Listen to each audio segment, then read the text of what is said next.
Welcome back to the Minutemen Initiative. Today it's just going to be me and Jacob, and we're going to be breaking down sniper cells.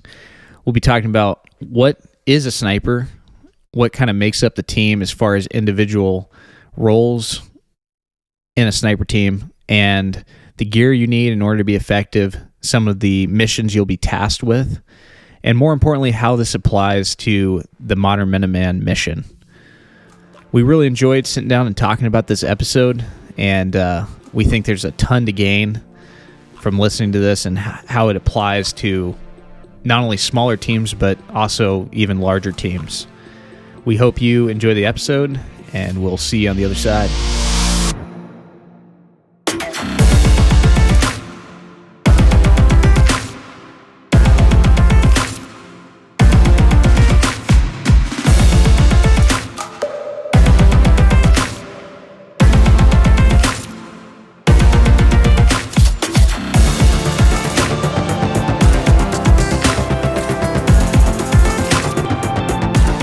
Good morning, Steven. Good morning. How you feeling today? I'm feeling pretty good. Dude, this is really random, but in our little podcast dungeon up here, which for those of you that have had the pleasure of coming back into the realm of the secret shop. No. I don't know what that means. Sort of secret. Well, yeah. For those of you that have been to our shop, we have like a storefront, obviously kind of thing. But the majority of our shop is like production area. So we're in like a 50-foot by 25-foot. Basically, it's a big old, and it's got 16-foot ceilings. So it's this giant, what was basically a storage unit. And we went ahead and framed this thing up. I'm going rogue right now, dude. Yeah. We went ahead and framed this thing up to suit our needs.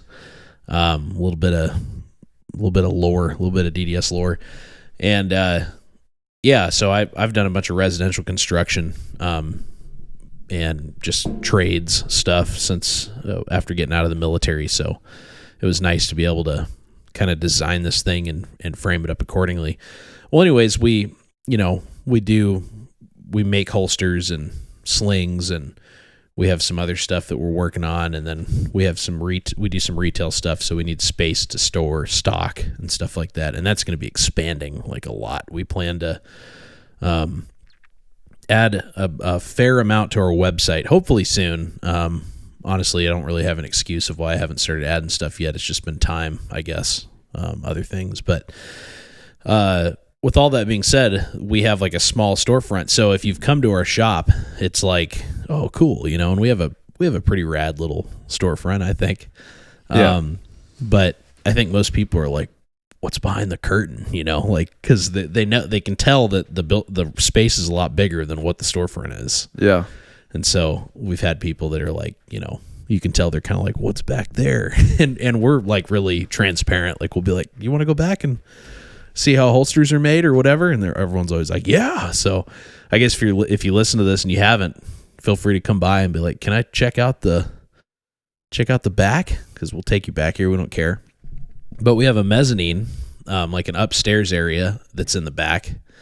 And that's where we do, like our sewing and like all our soft goods stuff is up there.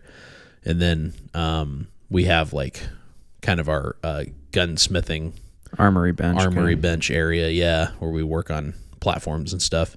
And then storage, but then tucked in here, because we don't have a ton of space. Like, we have a lot of space, but for everything we do, we don't really have that much space. Yeah. So for our podcast, we built this, like, we actually bought this nice butcher block tabletop that we sit at. And it was like, it's really nice. And then Steven and I have one of our younger brothers is a sound engineer and a producer, like professional music producer and stuff like that. He lives in Nashville. He's full on the real deal, one of those guys that sits there and just makes music and, records. And so early on, back when our podcast used to be, back in the DDS Unscripted era of the podcast, the OG listeners will know. We We had a sketchy little round table we sat at. Yeah. And we used to sit over by where we worked on guns. We'd squeeze in over there. We also had $5 mics or something crazy. No, they weren't that $5. They weren't that cheap. Yeah, we got them out of a soda machine. No, they were. I want to say they were like $40 each or something. But still, were they? Yeah, they're Amazon specials. Yeah, little, straight out of Wuhan, China. No, I don't know where they're from, but probably somewhere around in there.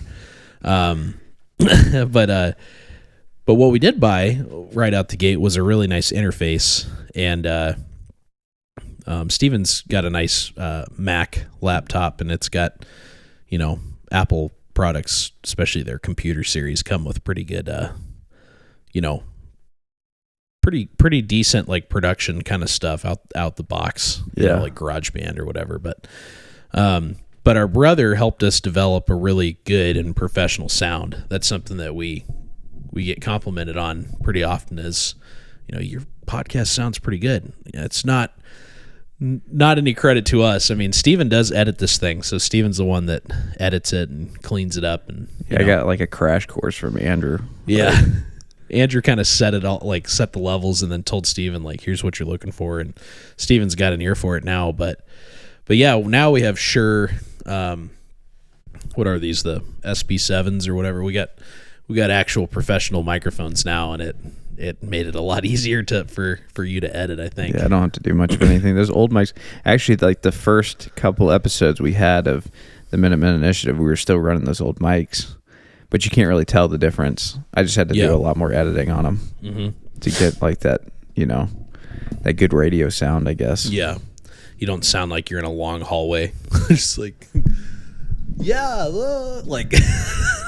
how a lot of other podcasts That's how all the other sound. podcasts are in this industry. It seems like it's kind of unfortunate because there's a lot of podcasts that I would listen to, but I have a hard time listening when it's not like... You're just a snob over there.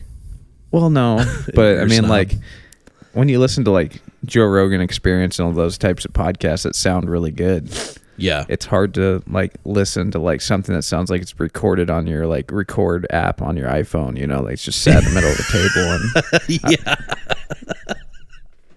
you know what I mean?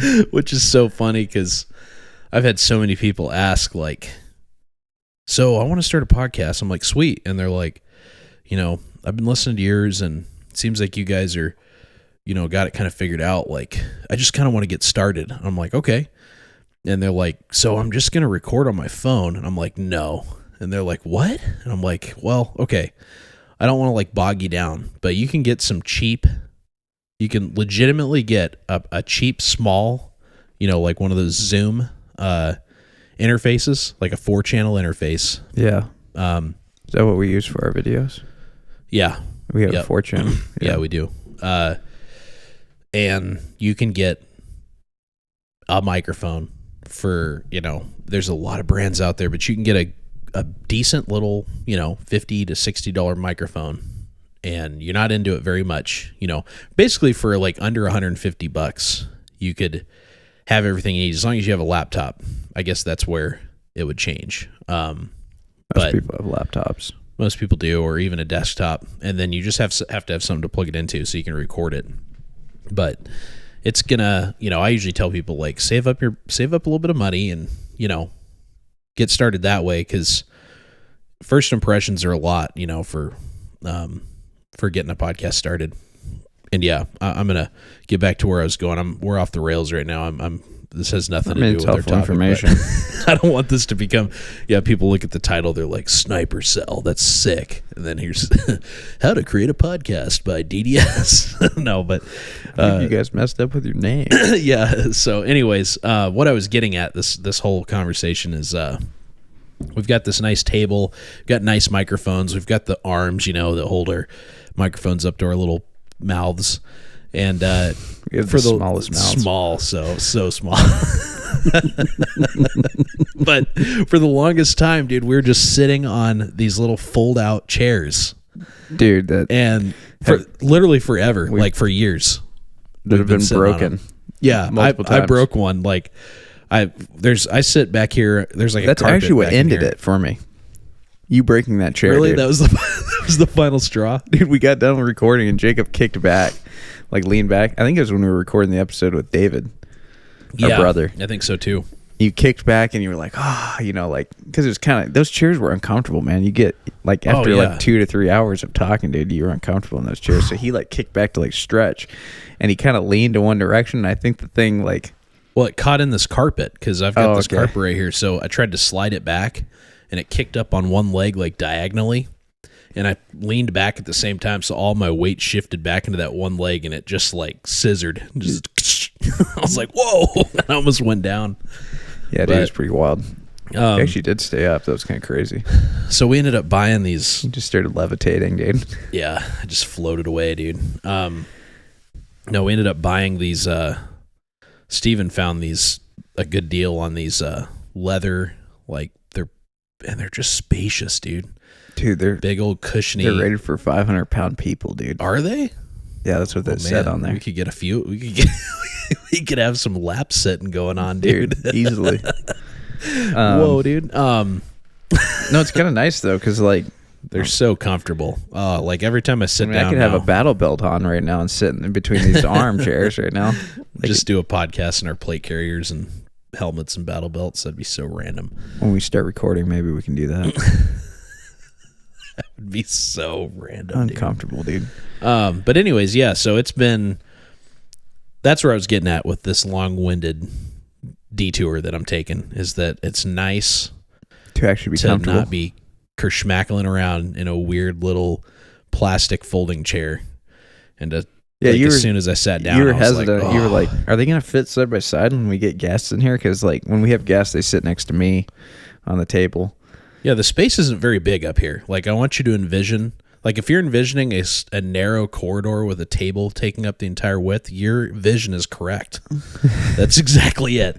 Like, I can stretch my arms and almost touch. I can almost get it. I can't quite, but I'm probably about a foot away. You're not even a foot. Oh, it's not even. Maybe 8 inches. And I've got, I'm 6 foot, so I should roughly have a 6 foot wingspan. And, or arm span. Wingspan's always weird to me. But yeah, so it's not a very big space, but it works actually really good. So we can have, usually when we do the three person configuration, it's Steven and the guest sitting over on that side, and I'm on this side. I'm next to some storage racks. Dude, I'm just the imagery right now, I'm sure it's just probably trash. Hilarious. You probably think we're in like a dungeness crypt. Well, if you actually watch our YouTube video, our YouTube videos, you'll see, because that's where we record I guess the administrative portions of the videos are at that same table. You can't really see the table that well, but you're standing behind it. You're standing in the same spot that you sit in. Mm-hmm. Yep, it's true. So yeah. That's the podcast area. It's actually kind of sick. This table, we cut it on an angle, and so there's a part that's fixed, like it stays where it's at, and it's like a small table that I basically sit at when we're recording. Yeah, it's cut to the same width as our storage racks, and then at that width or at that dimension, we cut this thing on a 45-degree angle, so it folds. It actually is on hinges, and our table folds up and folds against the wall. So when we're not recording, we can fold it out of the way, and then we can utilize this whole storage area and access our racks and get product and stuff out. So yeah, it's kind of cool. And then it folds down and flushes up to the rest of the table, and we plug in all our stuff. Andrew and Steven routed, our brother Andrew, the sound engineer, routed all this cabling, so it just like quick connects, and it's sick. I'm actually pretty excited about it because it just works so good. It's a good utilization of space. Yeah, no, of lacking space. It's actually pretty sweet.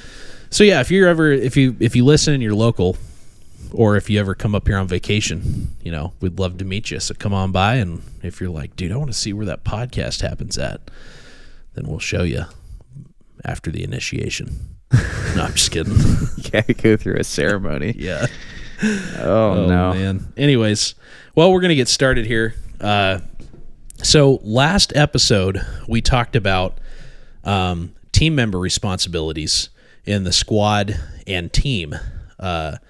We broke down how the military does it, because I think we both think that's valuable to understand. Yeah. And we actually got asked about that a couple different times by other listeners, like, hey, could you break this down? And then obviously we broke that down from the kind of Minuteman perspective, like, Yeah. As a civilian or a citizen that is practicing your right to a well-regulated militia, how would you configure this? And I think we kind of explained, it was very basic, explain the overall structure the military uses and why that's done that way, and then how you can use it as a civilian. Now, we brought up a topic in there. Well, Stephen actually did. Stephen brought up the topic of if you get a small group of people, or if you only have a small group of people, how you can change your overall mission a little bit and still be a super effective and productive unit. Yeah. So, and that specifically was the sniper team. And because we get asked all the time by people, it's like, hey, I listen to your podcast. I'm working on it, but I've only got like two other guys, or I've only got one guy that I really trust. That is probably one of the most common things that we get told. People local will come to the shop and we'll start a conversation, but more often than not, it's online. People reach out to us on Instagram and stuff, which feel free to do, by the way. We love talking to people. And quick caveat on that, if you want to have a conversation, we're all about it. Just give us a little bit of time, because there's a lot of moving pieces usually, and if you get kind of like a short response, don't feel like we're trying to shove you off. Like, follow it up, and as soon as we have time, we'll absolutely have some conversation. We want to try to, I think we talked about this in a different episode, but we want to try to have whether it's like a Discord or Telegram or one of those things like that. Probably one of the more kind of encrypted, safer ones, but we want to try to develop something so listeners can get together, and also we can kind of have, join in some conversations. I think that'd be cool. So I just got to figure it out.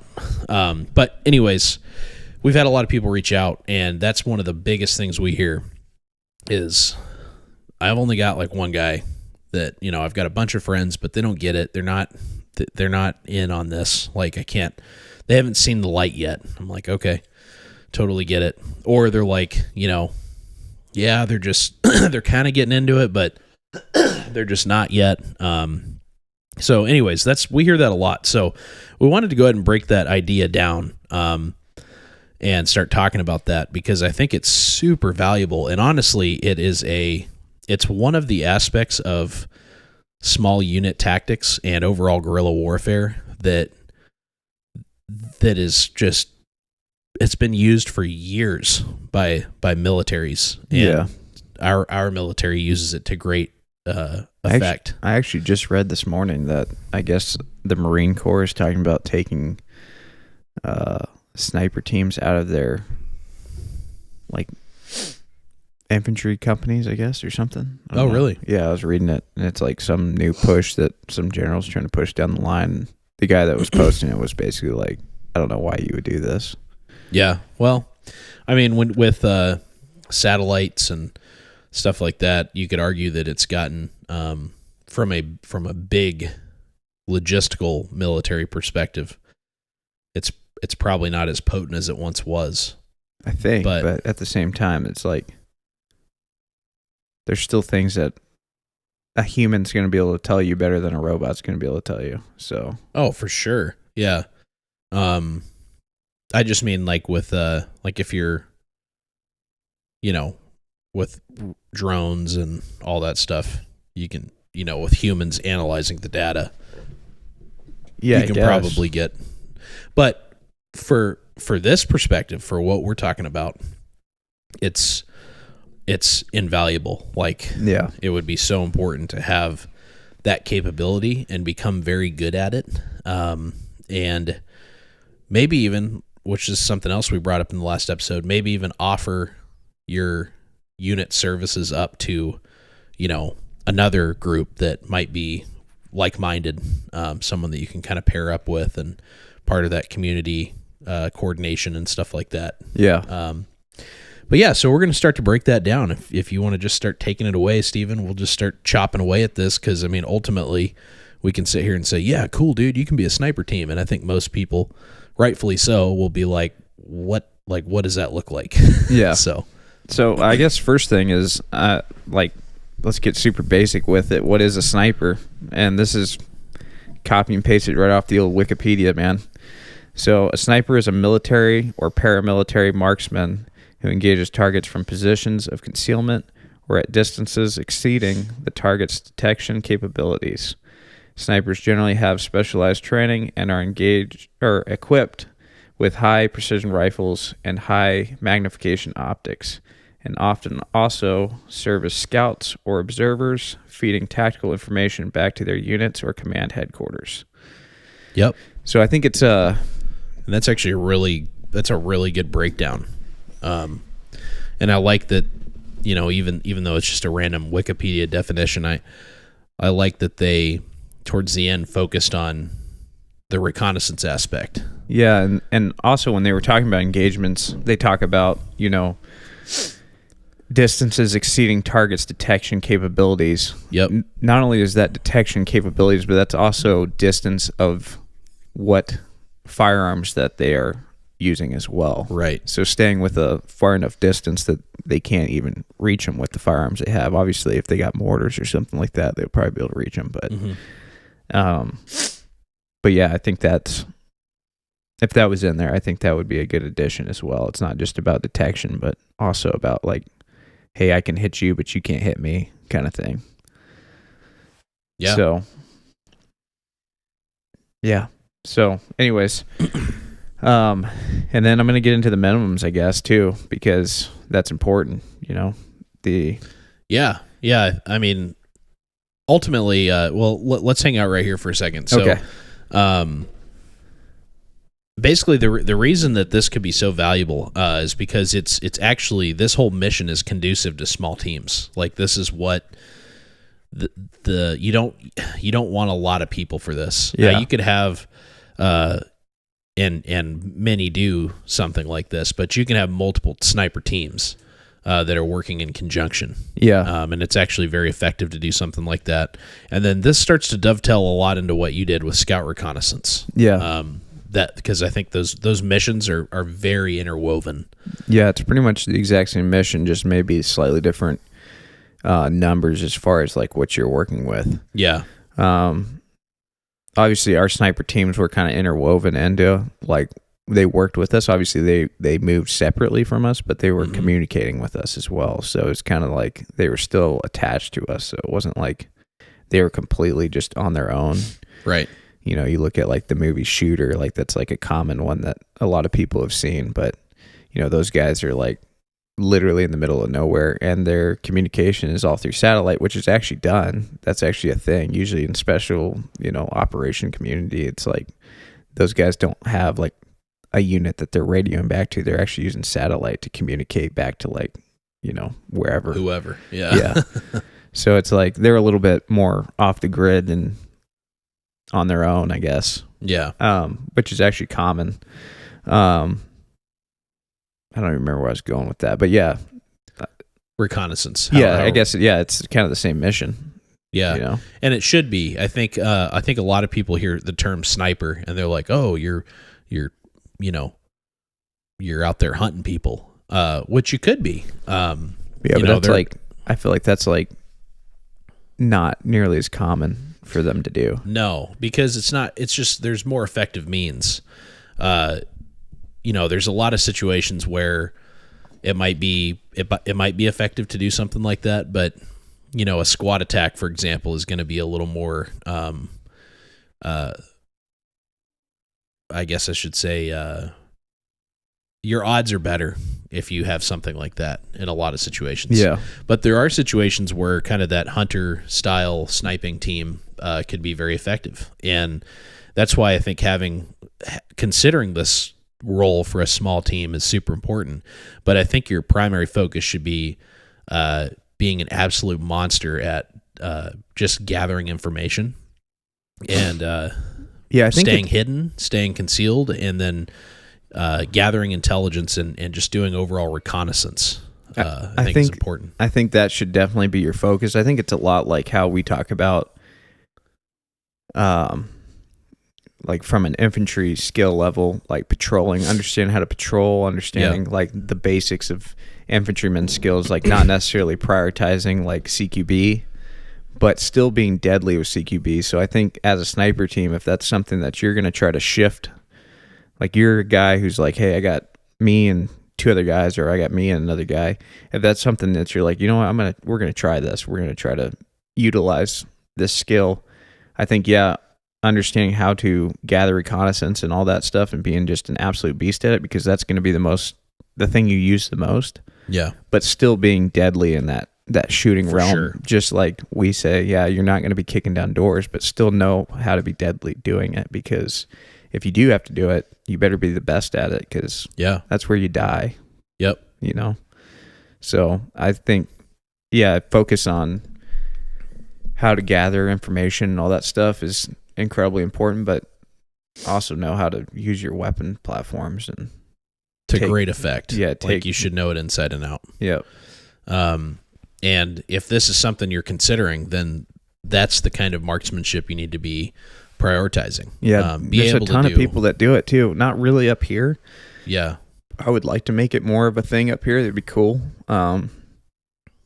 But like down in the States, man, it's like there's competition. Like there's long range shooting competitions all the time. Like you can go to, there's people that are teaching it as well. There's lots of good instructors that teach it. So yeah, there's a few of those guys I would like to actually have on our podcast if we can get them on, but yeah, that'd be awesome. But yeah. I think, oh man, I had something. I just lost it. It's gone. Go ahead. It'll come back to me, I'm sure. But so I think, understanding kind of what a sniper does. We'll kind of get into like more specific roles that like your typical sniper cell will get in, like will do, like what they cover. And I kind of broke it down in like what's more common to least once we get there. But really quick, let's get into kind of like what your minimum is. Obviously, we kind of already talked about it because we've been kind of throwing out that 2 to 3 number. Yeah. Technically, and it's not ideal at all, you could be one person. You look at Navy SEAL snipers, and actually they pretty much roll solo. Like if you watch they usually get an attachment, like a Marine attachment, that they'll just be an addition, like that they add on kind of as a security force for them. But they're doing all their calculations and all their everything on their own. Like they're running the sniper, they're running the rifle and being the spotter themselves. And then they have a Marine security detail, which is actually really impressive. It's like, but I'm not saying that's ideal, because those guys are like too legit to quit kind of going on. But, and they don't always roll that way. I'm just saying they're capable of it. Yeah. Like what's that movie that about Chris Kyle? American Sniper. Like that first scene, he's on that rooftop just being security for Marines. Yeah. Moving in through the buildings. He's just being Overwatch. And all he has is some Marine that probably has never trained with that guy before, that's just attached to him. And it's like a perfect example of kind of how they do things. And I actually was reading about it a little bit, because I was like, man, is that actually accurate? And I was reading through some stuff yesterday, and yeah, sure enough, they don't always do that, but they are definitely capable of doing that. So it is a thing. But I wouldn't say that that's like necessarily a smart thing to do from like the Minuteman mission, because it's like, even then he still had a security element that was attached to him, like from a larger unit, you know? So it wasn't like he was completely on his own, just out there like lone survivor mode. Yeah. But yeah, anyway, so your minimum, I'm pushing 2 to 3. Yeah. 3 is actually going to allow you to be a lot more capable than 2, obviously. You get to share a little bit of the work by having 3 people versus 2 people. But if you have to do it 2, 2's fine. Like my unit used 2 guys all the time that would go out by themselves. So Two's been an operating standard for a long time. Yeah, three's starting to get pushed more as of recently. Yeah, I think a 3-man cell would be awesome. Like, I think if you're listening to this and you're like, I got 2 guys that I definitely think we could push into this. Yeah, and it's like sweet. Like a 3-man cell, I think would be awesome for this. Yep, I think so too. I think 3 would be a beautiful number, but 2 is definitely doable. Like, yeah, and it's been doable for decades of military conflict. So, so that being said, I'm not saying that you need 3. So I just want to make that clear because obviously not everyone's got 3 people. Right. That's the thing. And 3 including yourself. It's not like you start getting into 3 plus you, then you're at that team that you're at a team sized element at that point. So we can go back to the last podcast we just talked about. Yep.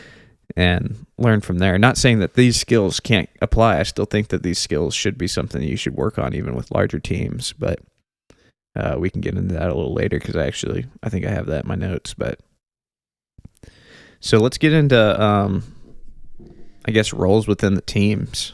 Okay. So the first one is going to be more of your team leader. And honestly, in a sniper cell, all these guys should be pretty legit. Like, not saying one's like, you got to have some sort of leader though, ultimately. Yeah. Your spotter's going to be your most experienced guy. Mm-hmm. And he's going to be kind of the team leader position. So,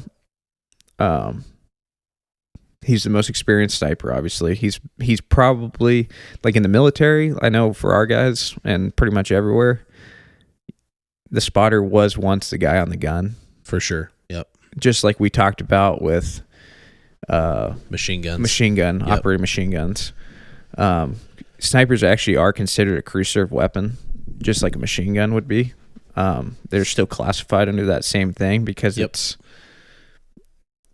like a crew that operates them. So, but anyways, the spotter finds, watches, and assigns targets, and is also watches to see whether the shot has hit or missed the target. So, like, I don't know if anyone that's done some long distance shooting probably knows, but if you're on your own and you shoot a larger caliber rifle and you have to try to track your round, usually the recoil from the shot is really tough to track your rounds. Yeah. So that's where having another set of eyes looking through a spotting scope helps a ton. And that's why I go back to like talking about just being one guy trying to do everything on your own is not ideal because it's way tougher. And a lot of it's like you better be squared away right out the gate. Otherwise, you're not going to have very good follow-up shots if you don't really know where your rounds are landing. Yeah. So, yeah. And I think, even with lighter caliber, like, the SPR or like that Mark 12 kind of 5.56 platform is, or the recce rifle is what, the IG community loves to refer to it as. That's become very popular, for good reason. I think it's a fantastic platform to look at as from that small unit tactics perspective. Yeah.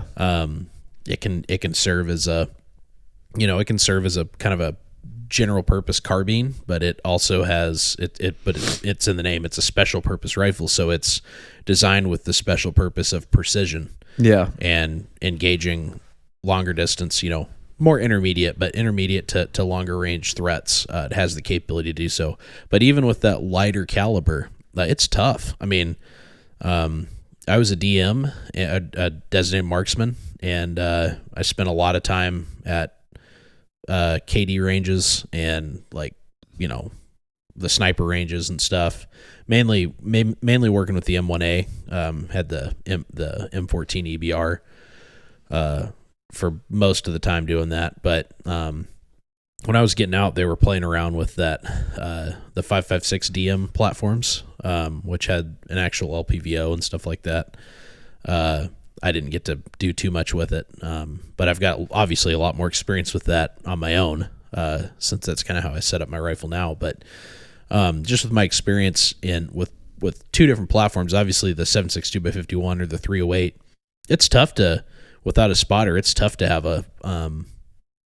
to know. I mean, it's doable for sure. And depending on the optic and stuff, you can, if you have a really nice optic, obviously you can get away with it, but it's tough to shoot and then see where you had impact and then make your adjustments, do your windage and do your calculations and adjust your elevation. Usually your windage is, you can usually do a wind hold and be good there, but making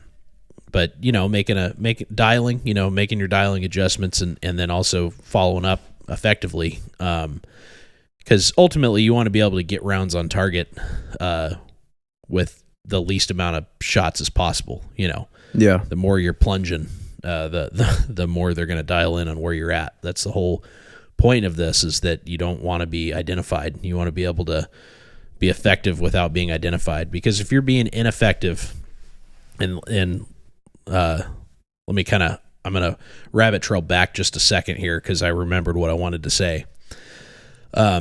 As a sniper team, as a sniper cell, reconnaissance, obviously your top priority here. But you want to be able to be lethal, and a big part of that lethality, or that effective lethality, is getting effective hits. Because if you do, even if you're against a bigger force, it's going to be really hard to deal with. You're hard to find.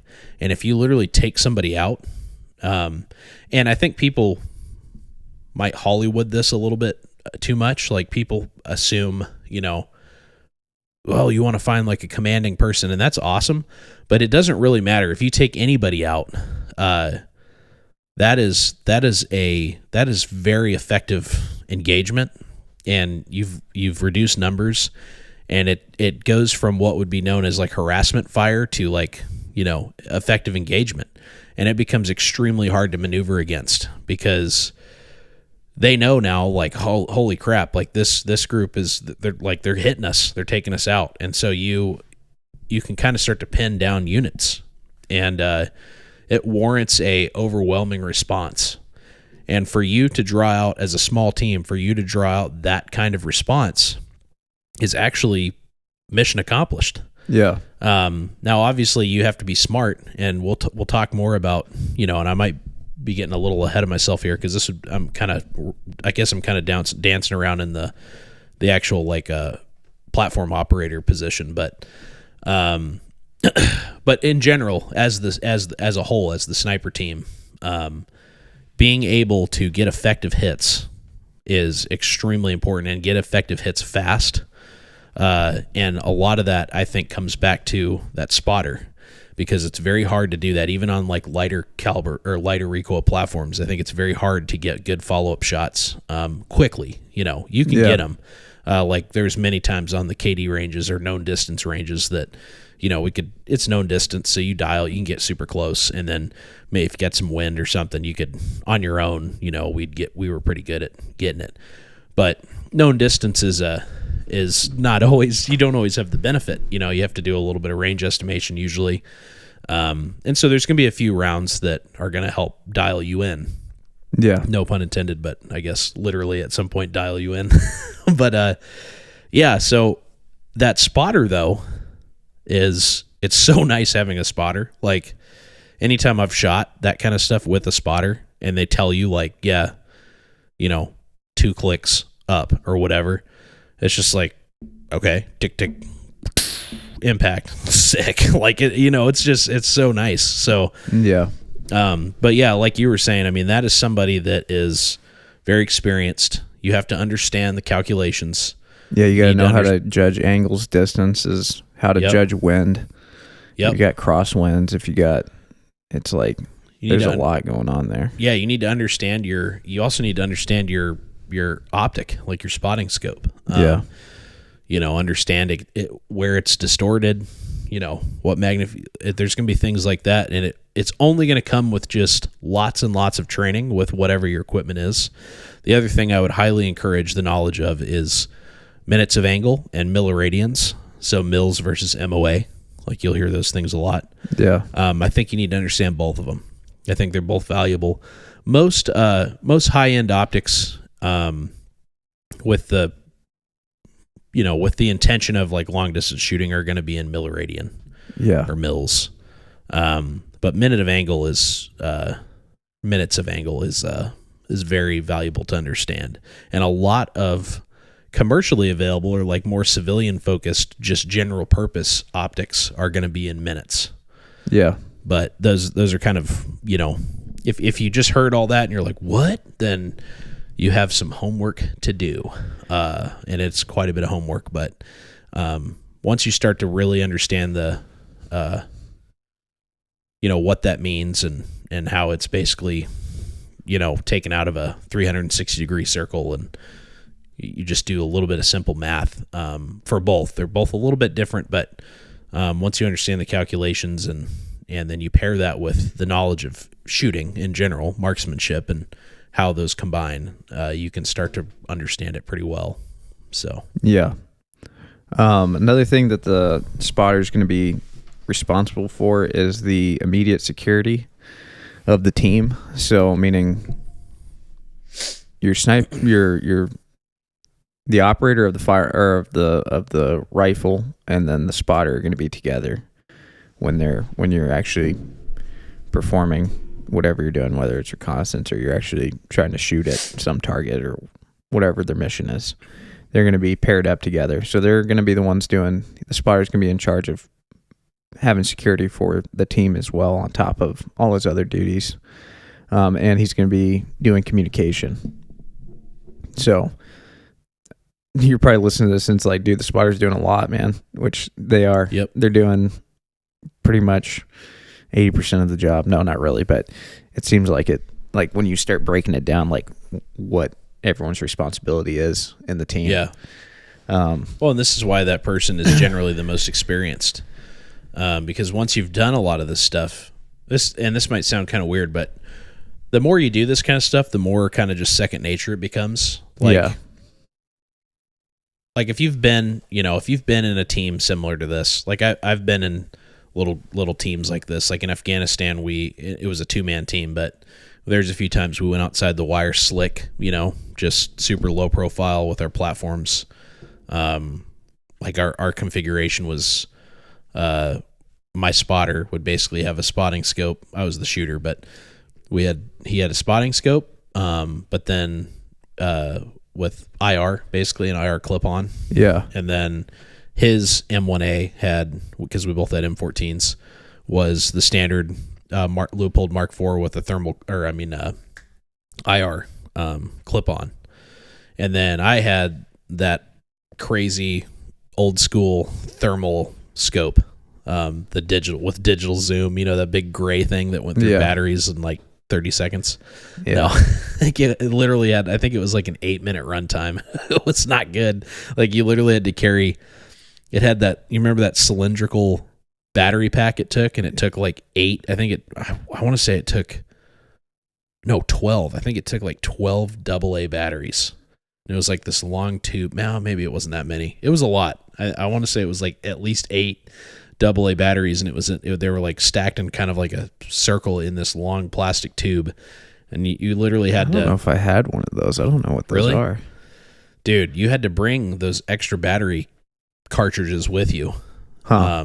Like I'd bring like 6 of them in my little assault pack, and it'd start to die, and you just pull that thing out and stick the other one in, lock it in, and you'd be ranging again.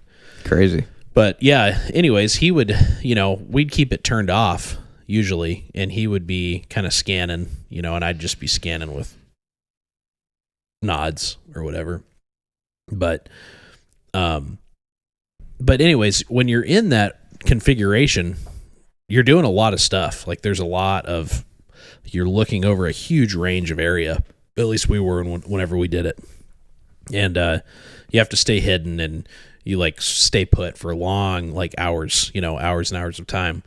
But it's not there. You're doing a lot, but you don't really feel like you are. I don't know. I don't really know. That sounds weird, but you just are used to it. Like you're just like, yep, this is what we're doing, and this is what needs to be done, and Yeah. So I feel like, and I feel like you probably feel the same way with when you guys were in like a serve site or something, doing very similar activity. Yeah, it wasn't. It's like just normal. You're taking your notes, you're recording what's happening, you're gathering intelligence. Like when we would go in configurations like that, you're writing down everything that's going on. Like I would write down like, at 2:31 a.m. The guy from this village went out and took a leak. Yeah. Like you write down everything, make a log, and we've talked about logs in the past, and that's something that the spotter should be doing as well. Yeah. But so then, and then obviously the reconnaissance side, like what you're talking about, the spotter's going to be. I think the spotter and the primary weapon operator they're going to be equally tasked with trying to gather information and whatnot. Because they're both looking at the same objective, whatever that is. Like if they're there to shoot, they're there to shoot. If they're there to just gather information, they're both there to gather information. So one will be doing it through a spotting scope, and the other one will probably be doing it through his rifle scope. Yep. So getting on to the primary weapon operator, obviously he's the one who operates the precision rifle. Mm-hmm. He's going to take direction from the spotter, but he's also going to try to, I guess, help do the calculations with the spotters as well. Like he's not just going to be like this brainless gun operator that just sits there and, okay, tell me where to shoot, He's still got to be really good at his job. And honestly, I mean, especially from this, like looking at it from that Minuteman kind of civilian sniper cell, like you're going to know your gun better than the spotter ultimately. Yeah. Like you should, at least you should know your holds, like go out and work on your dope, which is data on previous engagement or data on personal equipment. They're kind of used interchangeably, but you should have a dope book that has like you should know. You should know, okay, at this distance with this ammo, in these conditions, this is how this platform operates. Yep. And on that, I think your dope information needs to be shared with your spotter as well, so that way he knows how your rifle is going to. Yeah, it's good. Yeah, I like that. Operate, especially under like with you using it. Like this is where I hold in order to hit this. So he knows, okay, yeah, he can pull out, okay, yeah, we're running, let's say it's me and you. Jacob's the shooter this time. I'm like, okay, yeah, Jacob's running his rifle, and he's running this caliber, this type of round. So I got the data on previous engagements for that exact setup, and I can pull it out and be like, okay, this is what we're running. And there's gonna be like confirmation on that as well. Like obviously Jacob's like, yeah, that's what we got. So, and then you're able to be like, okay, well, we got to make this hold, and he's going to know probably already as well, because he knows that same information, but it's just confirmation between the two of us. Like, hey, we're both in agreement that this is the hold that you have to make. Yeah. So that's part of it too. It's like a checks and balances, I think. Yeah. I think like a good sniper cell, that's what it's more about. It's more about like, we're both on agreement on this. It's not just like one man making the decision. So you have like a backup confirmation for what you, as a shooter, already think that your hold is. Right. It's like, yeah, I'm thinking what it needs to be, and then I have the same guy telling me the exact same information. It's like, okay, yeah, that's like, it better not miss, because we're both in agreement on this. Like, if we both screw up, then something's messed up, Mm-hmm. So I think that's cool. Getting on that, you're talking about rifle platforms. I think you can easily do this with a smaller caliber rifle. I think it. I agree. Well, so I'd say easily. Not really, actually. I mean, it's not easy, because going all the way back to what we were originally talking about, being out of range of, your enemies. What the enemies are using. Mm-hmm. So, and if everyone's using like a 5.56 style caliber, you're probably not out of range. Oh yeah, right. of that enemy. So I don't think it's a bad idea to do an AR-10 or something like that. I still think that the 5.56 is capable of the mission. I think the AR-10, like an actual precision AR-10, is actually going to do better for the job than. And I say AR-10 over like a rifle caliber, like my snipers used a 300 Win Mag when I was in. Yeah, and obviously that thing could reach out and touch. for sure. But it's not as capable if things get close range. Like it's not as fast of a shooting platform. Like it's not like you can do like You can't lay super down, quick like, reloads and yeah, because it was a bolt action, right. 300 Win Mag. So I think the AR-10 platform, if you are one to get something that might have a little bit more range, can reach out and touch, the AR-10 is still a platform that you can still put down suppressive fire with. And Yep. like, yeah, you're not going to be able to hold quite as much, but you're still able to do it, which we kind of talked about in the last podcast anyways. Yeah. So I don't think that's like a bad setup to go with, but if you want to do 5.56, I think it's capable. Just make sure that you set up a platform that, you know, that you can reach out and touch with. And that's going to be on you to do research because we're not talking about that right now. That's not today's podcast, is right. how to set up that rifle. Yeah, that'll be, we're obviously going to have podcasts in the future that get into a lot of that stuff. And Yeah. I know people always want to know, like, well, how do you, we get asked a lot about that kind of stuff. Like, how would I set that up? And, a lot of this is just, we say it a lot, but it depends on you. I mean, it depends on your environment, and you're going to have to do some research, but we'll obviously cover some of that. But I agree. I think, having that bigger, longer reaching caliber is good. But I think, kind of going back to what we said at the beginning, if you're approaching this from a primary kind of mission of reconnaissance and information gathering, I think you can absolutely do that with lighter calibers like 5.56 and kind of that more Mark 12 / SPR configuration in your group. Yeah. But so for the last position, this is the position that if you're running a two-man team, obviously you will not have this position. So if you're running a two-man team, you're going to have your primary weapon operator and you're going to have your spotter / team leader guy. So the flanker. So this is kind of newer to sniper doctrine. A lot of people have been saying it's easier to just have a trained up 3-man team versus having a 2-man team and then throwing in a guy that doesn't have any sort of sniper training as like to cover this role, like in a big army world. yeah, Because a lot of times what they'll do is they'll have a two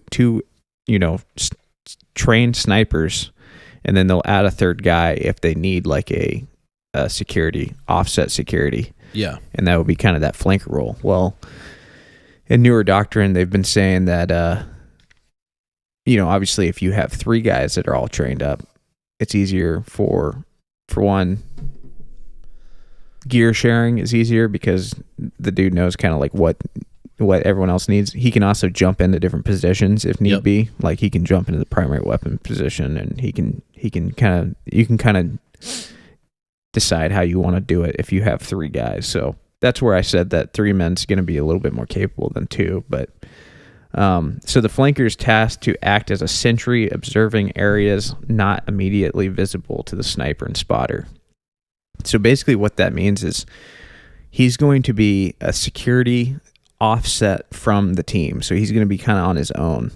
And yeah, you would think maybe like rear security, but what it's going to be is whatever it's dictated as like a potential like weakness behind where they can't see. So that could be to the side or wherever, somewhere that they could get to you, and you're kind of vulnerable from. You would kind of position that guy in that spot, like to be kind of overwatch for the team.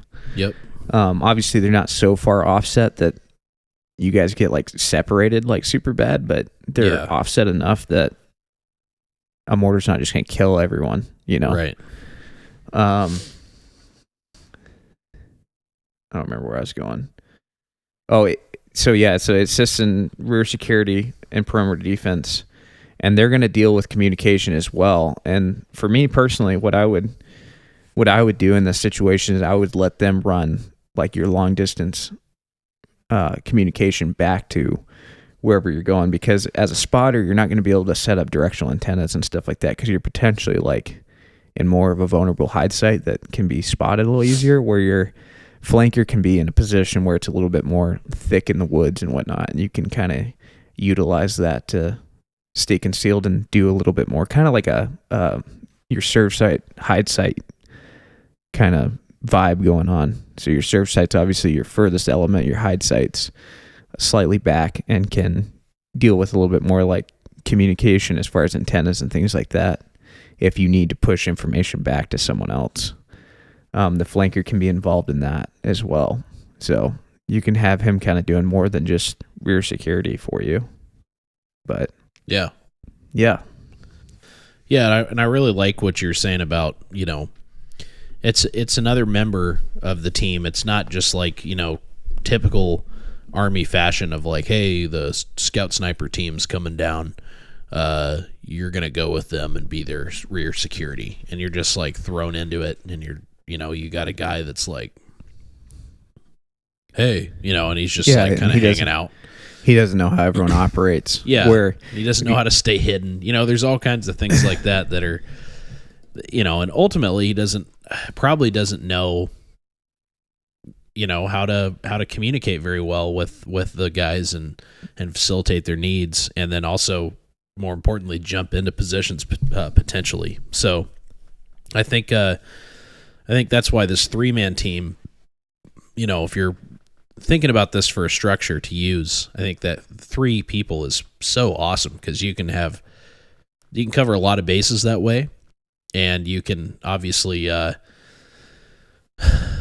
work through SOP and work together. And, you know, I think, like you said at the beginning, I think everybody should be able to do everyone's job. Yeah. Yeah, absolutely. Like, it shouldn't be.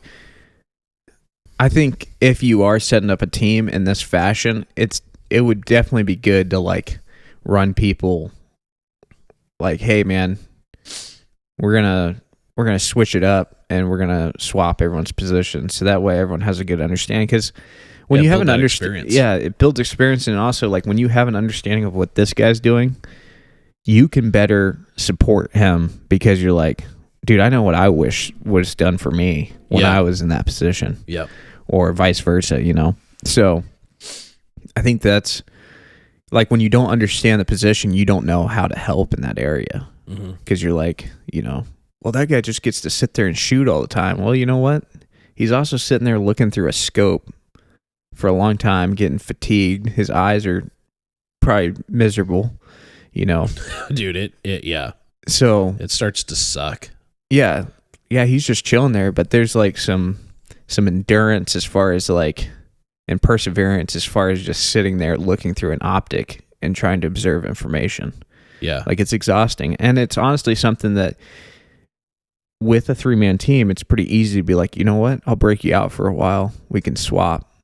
Yeah. I know my guys did that, you know, my spotters and weapon operators, they would swap sometimes just to give each other breaks on optics and whatnot, you know? Yeah. And just, so that's why I think it's important to know everyone's job. Like, yeah, if you're going in to do like take out some high value target or something like that, obviously have your best dude on the gun and have your best dude being the spotter, like have them in the positions they need to be in order to be effective. But don't be afraid to like swap people out if you're out there doing reconnaissance, because it does get exhausting to sit there and look through optics forever.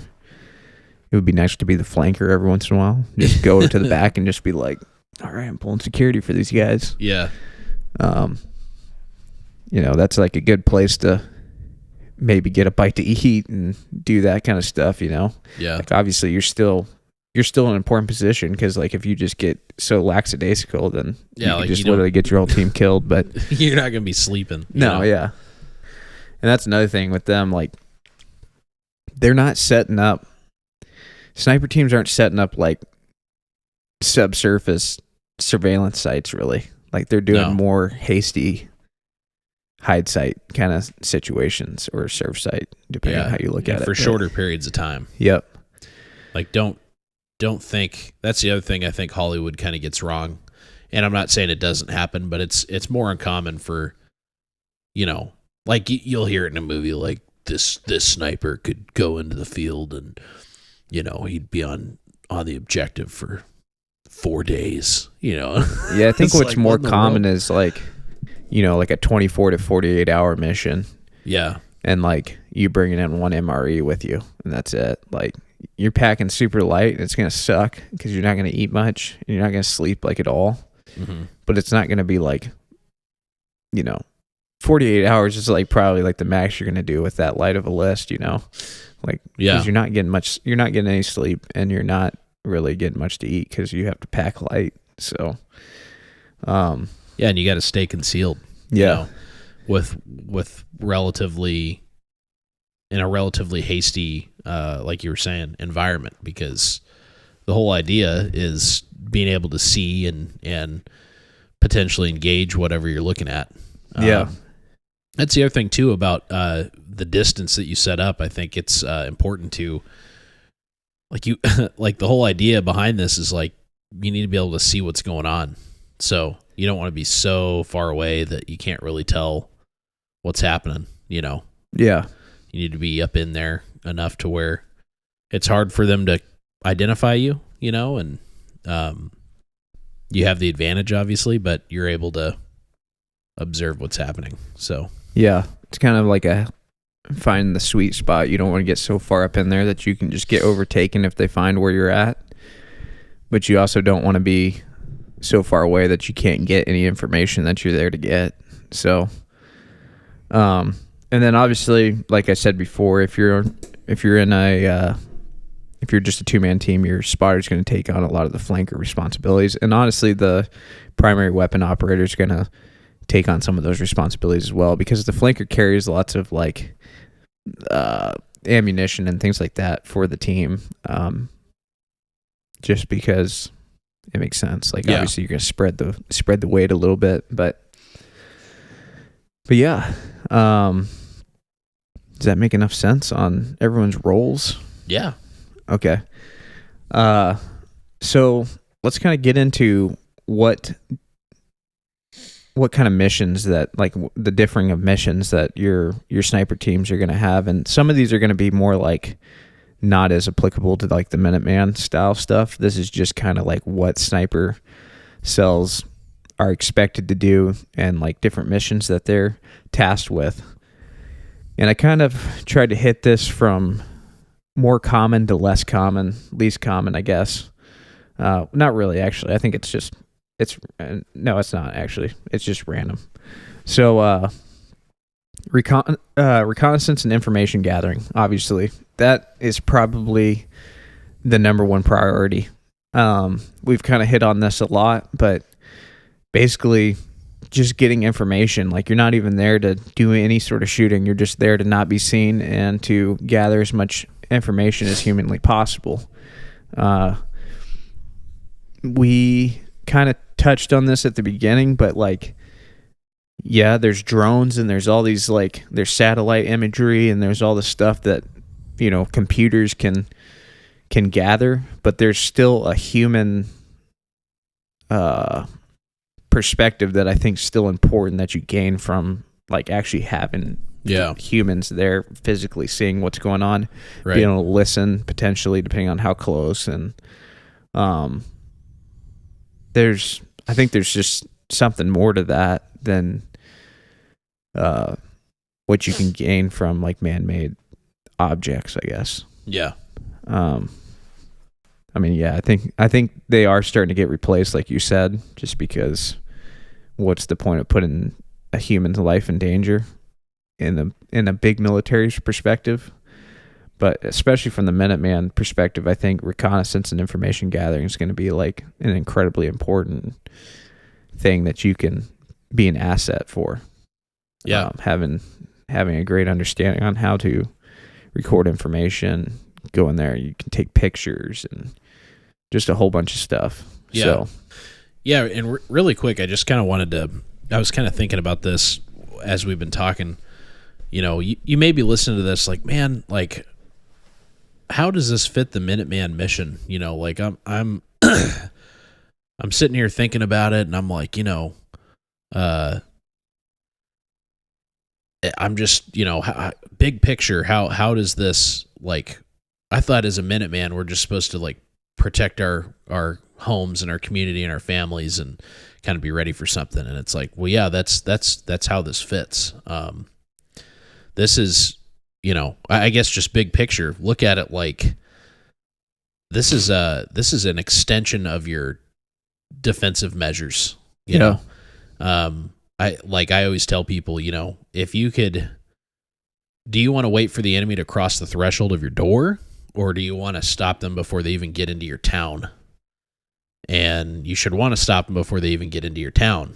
So this is like kind of big warfare kind of perspective. And not even that you're stopping them before they get into your town. It's like the same perspective is like if you have cameras on the outside of your house that catch someone about to break into your house, and you're able to get ready prior to them like actually coming into the house. Like there's like you have the chance to actually have like an upper hand in that situation versus them all of a sudden just like kicking down your door and they're inside your house and that's what you're waking up to, versus like your camera's like dinging on your phone and you're like, what the heck's that? And you get to see before, like, that gives you way more advantage in that situation versus waking up to just someone kicking in your door, Right.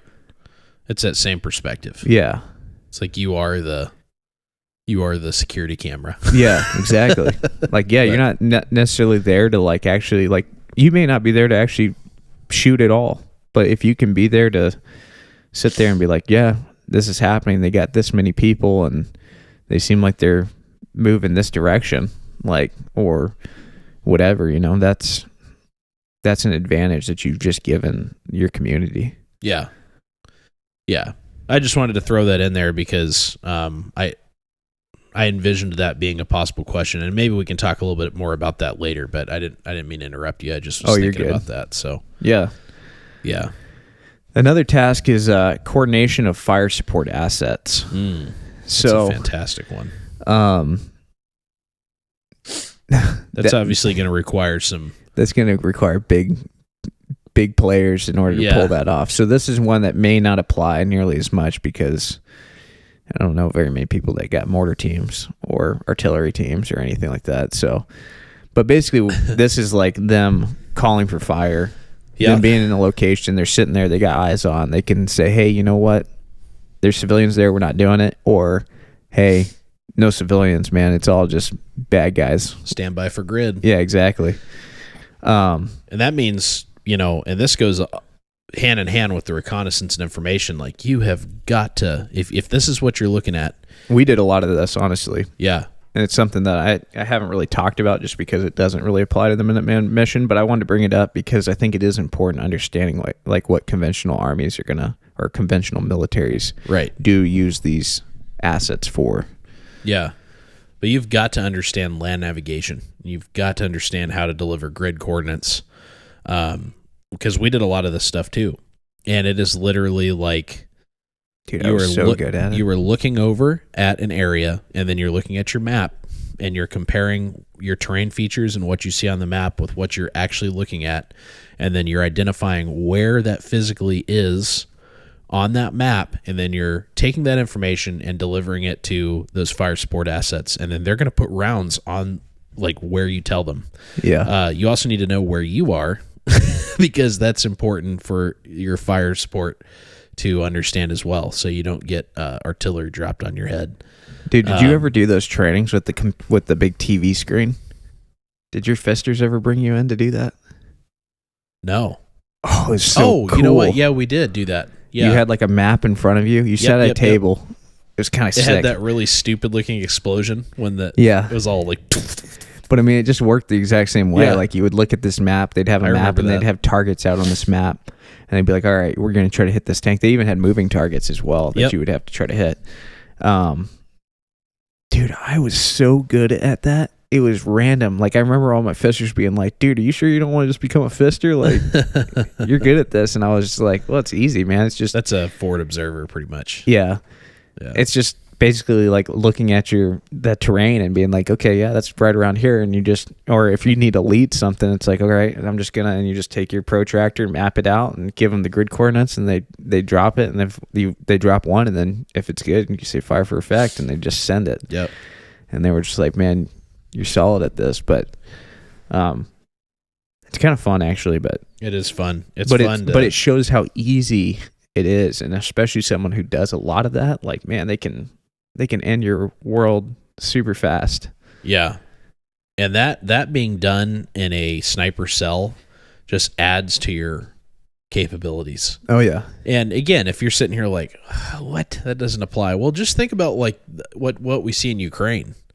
Like, we don't know. I mean, I think it's important to understand these capabilities, not just because you could use it, but so you understand how it can be used against you. Kind of like what you said. Yeah, you can know how to use it against you. But going back to the Ukraine thing, you got civilians working with their military. Exactly. Yep.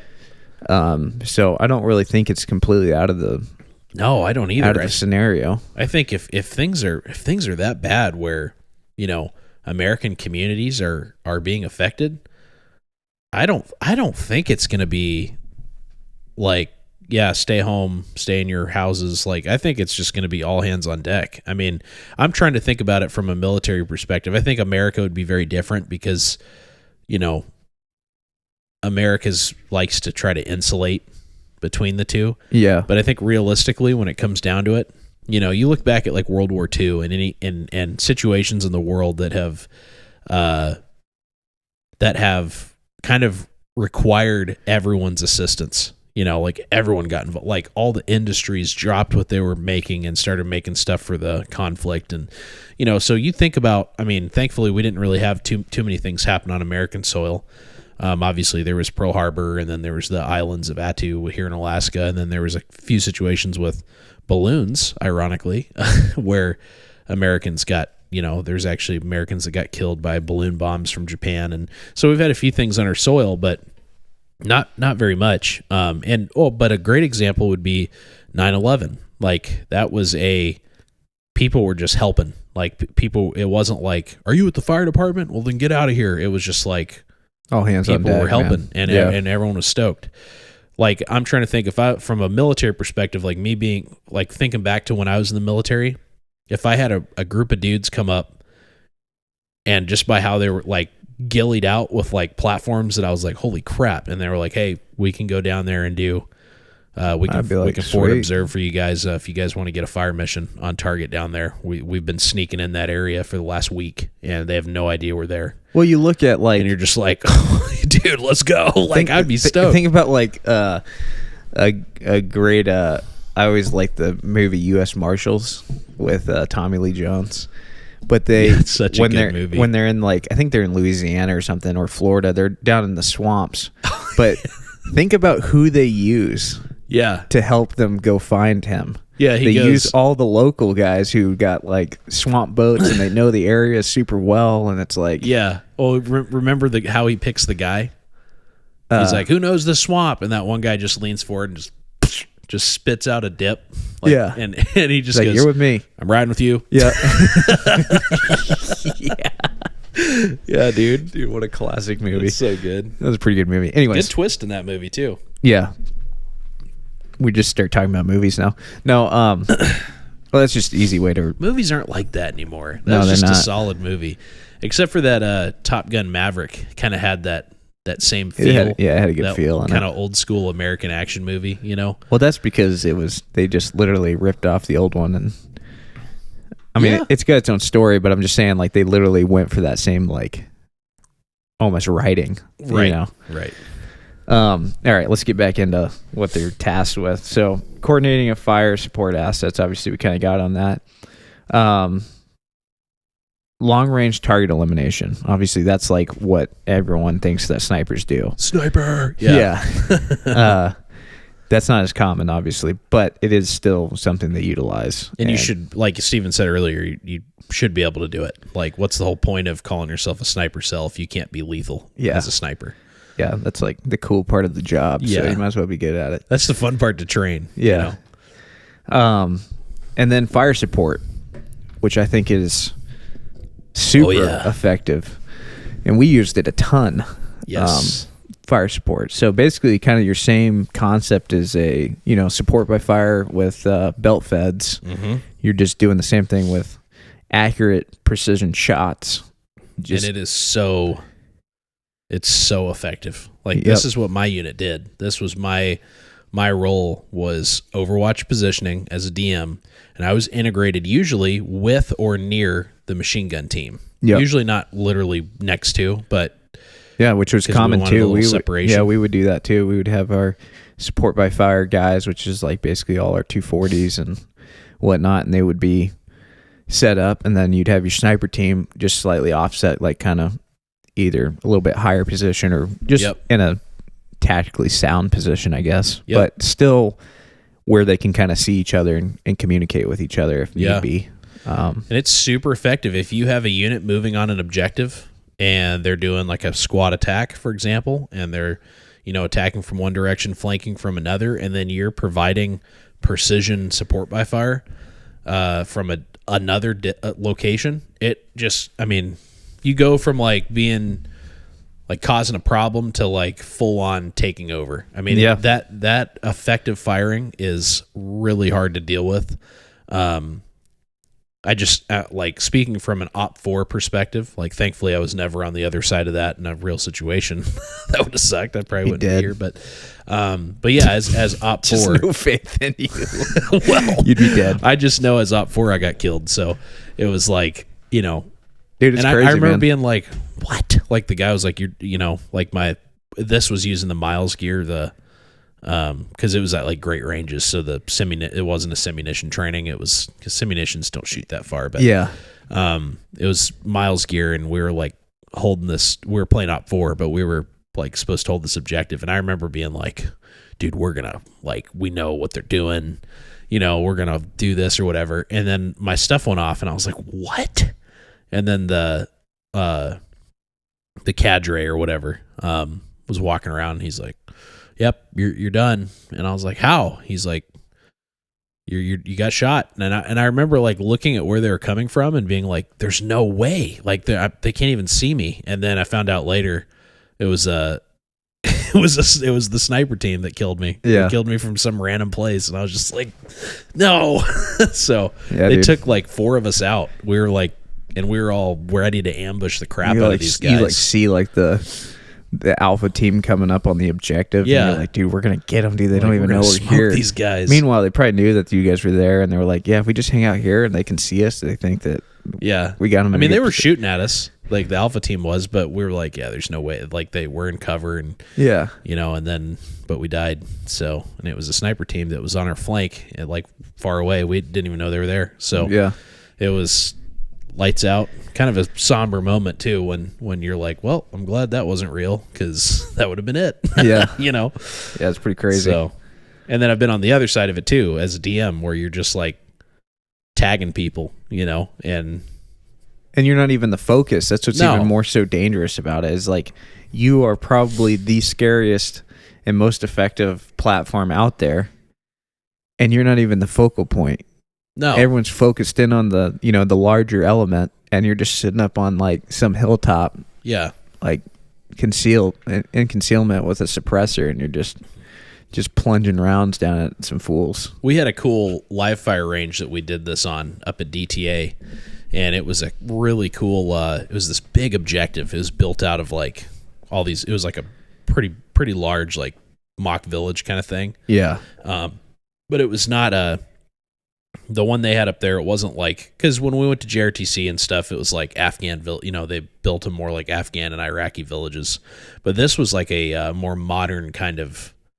It might have been based around Russian buildings, honestly, because it was up here in Alaska, so I don't know, but it was like a complex, and it was really cool. It was one of my favorite trainings I ever did in the military.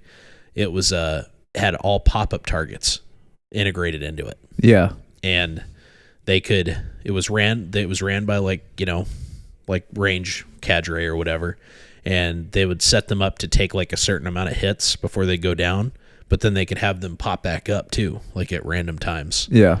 And so we had to assault this objective, and I was integrated with the support by fire team, so the gun team, and I remember the squad was going up, but it was a live fire, so it was really cool. The squad was going up, and they were doing their thing, and they were starting to attack, and then the gun started rolling, you know. You know, they were talking, and you could see that just the targets like just getting smoked. You know, they were just ripping this building apart. And I was with the M1A sending precision rounds and just tagging targets. And I remember being like, I was trying to like outrun the gun team, you know, like they were spraying. I mean, you know, it's hard to do that with two 240s rocking and rolling, but I was watching like where they were shooting. At first I was shooting like targets they couldn't see, you know, and then I just kind of got bored doing that. So I just started shooting, like I was trying to like down their targets before they could hit them. And I got a couple, and I'd see them like fall, and then I'd see their like tracers go in that area. And I was like, you know, but it was so much fun. And then they called lift fire and stuff. And there was targets at the back of the objective, and, or they called shift fire. And I remember the gun teams from their position, they basically had to shift into lift fire because of where they were. But I was able to still tag targets on the back end of that objective. And so it was like this cool feeling of they're literally in the building, like pushing through it, and then pop up targets behind it, or I'm just dropping them, you know? Yeah. I was like, dude, that was sick. And the cadre were like, man, you guys smoked that. And they were stoked about the gun team because we were heavy weapons, so we knew our belt feds. Like, we knew how to run those 240s, and we were good with them. Like that's what you do as a heavy weapons platoon. You know, you run crew served weapons like beasts. Yeah. And I remember them being like, man, like because they had a bunch of line platoons come through, like standard infantry units, or platoons. And they were like, man, like everyone's been bashful on the machine guns. They were like, those things were rolling the entire time. Like they were all excited about it, all the range cadre. And so they were like, man, it was literally nonstop, like machine gun fire, like pretty much the whole time. And then they were like, and then the DM, like it was sick. Basically, our Overwatch just killed. Like it was a lot of fun. But anyways, just a little fun story there. Fun story, a little side note. Yep, getting back to it though. I guess individual disciplines within the sniper cell. Obviously, marksmanship. Everyone's got to be, you know, going back to what we always say. Everyone's got to be a rifleman, you know, and being a rifleman requires good marksmanship. Mm-hmm.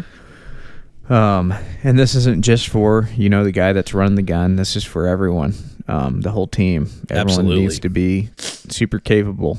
If you're building this, I mean, it should go without saying by now, but if you're literally like, you're like, man, we're structuring this, everyone needs to be sniper level. Yeah. Like you should all be just crack hot shots. Yeah. Gathering distance and angles and wind judgment. Obviously there's some math there. You can find, like formulas for figuring out all that stuff. It's definitely my least favorite part of the job, but it's incredibly important on being able to calculate, you know, all your clicks and things like that in order to be effective, especially as a spotter. Like you're going to have to be super dialed in, but I think everyone needs to be super dialed in. Like we said, it needs to be something that you guys can change roles, or, you know, if someone gets injured or something like that, it's not like you guys are just done, you know? Yeah. So having that capability, and that's just time, you know, the same with the marksmanship, like that's all, those two things are going to go hand in hand, just going out and either taking classes. I would say definitely take classes from guys that know this stuff. There's guys that are out there teaching this stuff that's been doing this at a professional level for long periods of time. There's a few companies. I mean, my buddy CR Squared Shooting Solutions, he was actually my squad leader when I was in the military, and I would push people to go take his class because I know that dude has so much experience in this realm. We would love to bring him up to Alaska at some point and host him. We're actually in the works of doing that whenever our range is ready to do it. But if you're not following him, go follow him on Instagram. He's solid. But he is a wealth of knowledge in this realm, so I would 100% suggest going to take his class. There's other companies out there too, but obviously I'm just gonna throw that one out there because I'm buddies with him. But yeah, but yeah, I mean he's gonna know all of the stuff. That's all stuff that he teaches. So, and then obviously just, you know, if you don't have any sort of foundation, I think it's important to go take a class and then grow off of that. You know, figure out things that you need to work on, and you know, it just gives you kind of like a trajectory on what needs to be worked on. You know, fieldcraft and survival skills. This is gonna be incredibly important because you are potentially gonna be offset from any sort of help. Like it's gonna be you and another guy, or you and two other guys potentially. So having the ability to survive is obviously very important, and just being able to be out in the woods and do what you need to do in order to get through, you know? Yeah. I don't really have anything else to say on that unless you have something to mention to that. I mean, this should be a given. Any small unit tactics stuff. Like as a modern day Minuteman, this right here needs to be honed in on. Yep, and understanding your environment. You know, we talk about that a lot, but you should be able to get water. You should be able to get food. You should be able to keep yourself dry and warm, clean out in the field for extended periods of time. And if that sounds like it's tough, well, it's only tough if you don't go do it. Like the more you do it, the better you get at it, and it just becomes like just part of the game. You know, you're just like, yep, this is it. This is what we do. And if you don't have a lot of experience doing that, honestly, you can dump all this stuff and just go out and camp.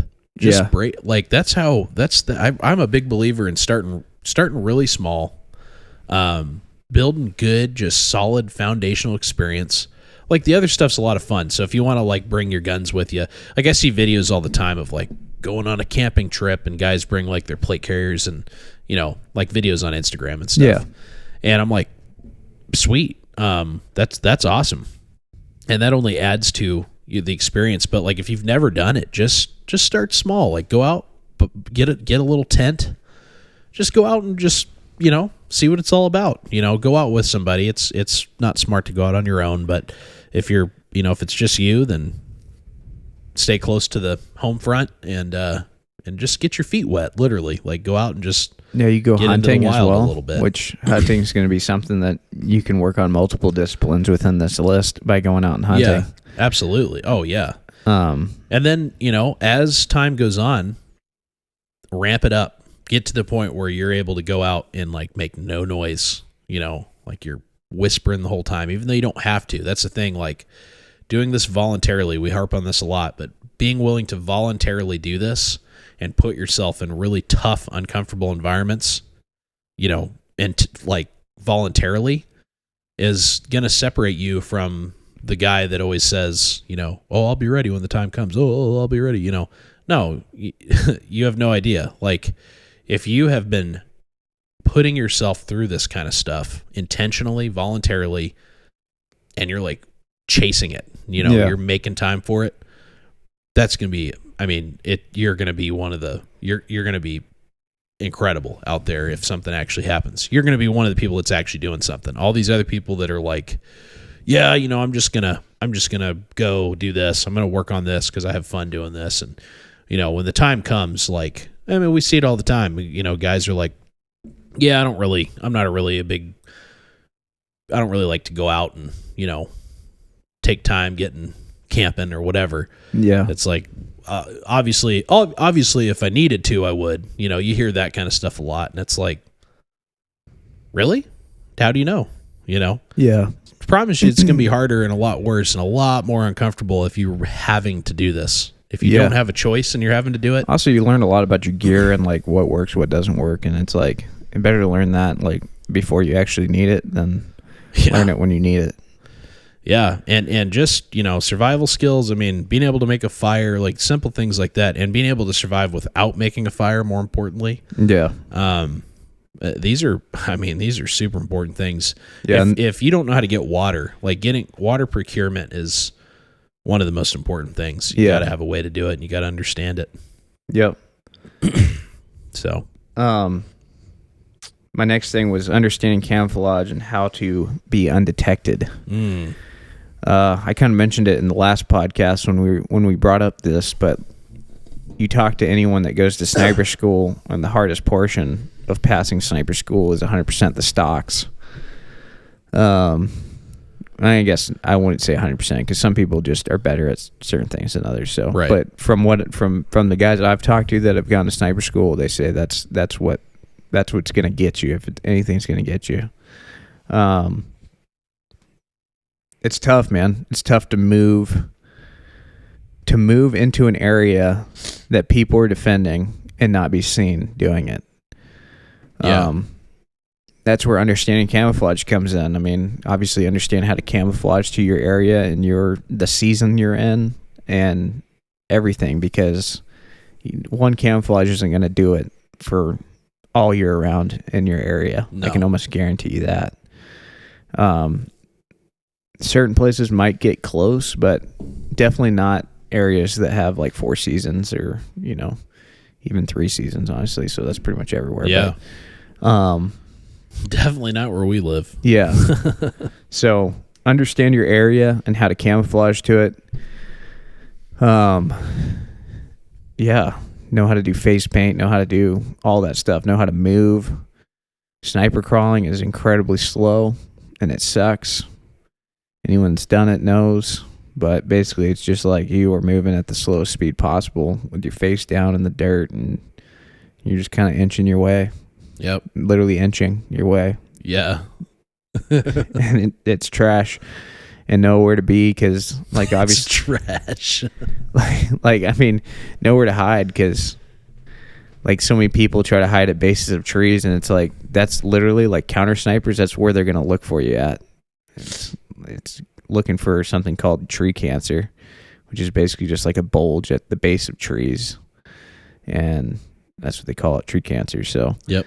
Understanding where good hiding places are, and sometimes a place that, unfortunately, sometimes the place that's the most obvious is going to be the least obvious because it's, and I'm not saying just go like stand in a field or something, I'm a scarecrow, like, or something like, but I'm just saying, like, sometimes like a more open area, if you could somehow find a way to camouflage in that open area, is going to actually do better than an area where it's like, man, that's true. Yeah. You definitely, I just speaking from my own experience of like pulling security and scanning, you definitely scan harder in like the trees and stuff that. And, around shrubs and stuff. But like, if it's like a open field of grass or like, weeds or whatever, you scan it, but it's just kind of like, yeah, there's nothing there. And if you are going to get in like thicker brush, position yourself farther back and look through that brush. So don't be right up at the base of like a bush or something like that. Yeah, get farther back and have your optics burn through that. Yep.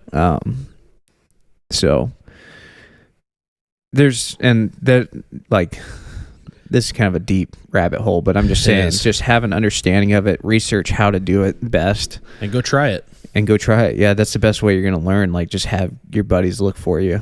Yep. If you've got your little 3-man buddy team. Yep. Do it individually first. Take turns. Like, all right, man, we're going to go back to the car. You've got, we're going to give you 30 minutes, go hide. And then we're going to come. This is the range that we expect you to be in. We're going to intentionally come try to find you. And if you can hide from people that know you, know the area you're in, and are literally like, we know he's here hiding. We're looking for you. We're going to try to find you. If you can successfully hide like that, then you've got it figured out pretty good. Yeah. And the more you do that, the better you'll get at it. And then bump it up. Go to all right, now we're doing two people. Like one, you guys go hide. I'm gonna go back to the car. I'll give you guys. And not even like you can do like I'm putting quotation up, the hide and seek thing. Yeah. You can also do something which is even tougher. Like, hey, us two are going to hang out here. We're going to actively look for you, but you got to come observe us. This is where we're going to be at. Come find us, and actually have to move in and get in positions. Take pictures to prove like, hey, yeah, I was sitting there watching you pick your nose or whatever, Yeah, dude. like that's where you can have some fun with it. Yep. And they're going to be actively looking for you. They're going to be like, yeah, there's like, it's going to be tough. Yeah. And if you're the guy that's looking for the people, do your best to find them, because that's only going to make that person better. If you're the one that's tasked to be like the op 4, then make sure you are looking hard for him, because if he does come and get you, then he's really good. If you were actually looking hard, if you weren't looking hard, then you just you cheated him out of that experience, I guess. So, yeah. But yeah, so on to the next. Where am I at? Subject matter experts on individual gear. We kind of covered this earlier. Obviously, know your rifle, know your spotting scope, know your comms, your communication devices, know your rifles as far as if you're in like a defensive, like if you're a flanker or spotter, know the rifles that you are carrying as well, because obviously everyone's carrying rifles. Just know your gear. Don't be a guy who's carrying around a super capable rifle and it's more capable than the shooter is. Don't be that guy. Like, be as capable, if not more capable, than the platform you're running. Yep. Yeah, I mean, there's really no excuse for that, especially like with this perspective. Like, it's gear you bought, it's gear you've acquired. Probably had to buy it with your own money. I know that's how we get all our gear. Like all the gear we have now, we've had to buy it, and we've had gear that we've bought, we've spent hard-earned money on, and it didn't work, and we're like, well, that didn't work. And trashing it. No, I'm just kidding. Well, I mean, or sell it off, or stick it into the extra gear pile. But you need to get it dialed in to the point where you've got, like, you are happy with what you have. Yeah. And you understand it thoroughly. Like, no one should understand your equipment better than you. Yep. And I see it a or lot. better than your team. No one should be able to come in and pick up your team gear and be able to like show you something. I mean, obviously it happens. Like, if it's like a new piece of gear, obviously someone can show you what. But I'm saying, like, if you've had it for a while, you should have a pretty decent understanding of it, or be working to get a decent understanding of it. And then the last thing I have on there is infantryman skills. And this some of the stuff that we talked about is infantryman skills, like obviously understanding camouflage and marksmanship and all that stuff. Survival skills, fieldcraft skills. I think that's all infantryman basics. But I threw this in here because I wanted to encompass more. I wanted to talk about how you're still going to have to know how to patrol. Yep. You're still going to have to know how to do formations and move through the woods without being detected. You got to do your seals. You can still, as far as getting, like, if you're moving a long distance, some of that movement is going to be very much the same as like your standard infantry team for sure type movement. Understanding land navigation and how to plot routes and all that stuff. So I think kind of referencing back to what we talked about earlier, even understanding different battle drills, reacting to formations. contacts, React to contact, react to ambush. If you're working in conjunction with another team, you need to understand what they're doing, and how to support them. and how to maneuver around them, understanding what they're doing. And that all comes from infantryman skills. And a lot of our podcast already, we have a lot of episodes that have already dove into that a lot. And that's why I just made it very encompassing of a lot of things, because most of our podcasts have been in that vein. Yeah. So, because that's the bulk of our experience, Yeah. Like I've done, we were both infantrymen, so that's the bulk of what we've done. Now, obviously, Stephen was scout reconnaissance, so he was an infantryman, but he was assigned to a scout reconnaissance unit.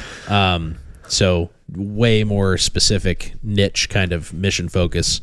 And then I was a heavy weapons platoon that was, that had some time being a DM, and I got to do, a little bit of stuff, but like full transparency, I've never been I'm not I never went to sniper school. I never went to sniper school either. Yeah. So Steven and I aren't actually, we're not telling you all this from like, I was a sniper, this is what we did. It's like we worked a ton with them. We understand what they did. And there were situations where I was used in kind of, I guess, a sniper role, but I was not a sniper, and those are few and far between. And that's just because that's what we had and that's what we did. And then same goes with you too, Yeah. So, I passed up on sniper school like a dumb. Dude, I did too, and I regret that. I think we've talked about this before with each other, but was it a leave situation? Yeah, mine was, I had just got into my unit. I was still in E1, dude. I was a fuzzy dude. That's crazy. And I got offered sniper school. My platoon put me in to be second platoons. I think me and another guy. Actually, me and another brand new guy. Me and my buddy that I've talked about, that we went through all that stuff together. Batteries and no whoobies and all that good stuff. But we both got put in. Both of us had just got to our units, and we hadn't gotten home yet. And I think I have never talked to him about it, but I think we both thought the same thing was, man, we're getting this offered so early, we'll get another opportunity. Yeah. And we were wrong. We were way wrong. So like all the guys that got pushed through that sniper class, I think most of them passed. I think there was only like 1 or 2 failures. They sent like 6 or 7 dudes. And they came back, and there was already some sergeants that were already sniper qualified that were like in charge of the section. So those guys just filled into the sniper team, and they created the sniper team. And then they basically didn't send anyone else until like right before I was about to get out. And by then it was like I didn't have enough time in my contract to. Yeah. So they didn't really need anyone.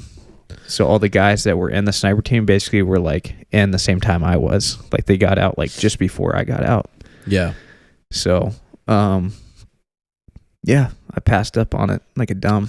I know. I did the same thing for the same reason. Wanted to go on leave. And then I also passed up on air assault school, which they were literally like, yeah, dude, like no one wants to go. So, cause that was like air assault was one of those things that they left that up to priority, or seniority. I mean, yeah.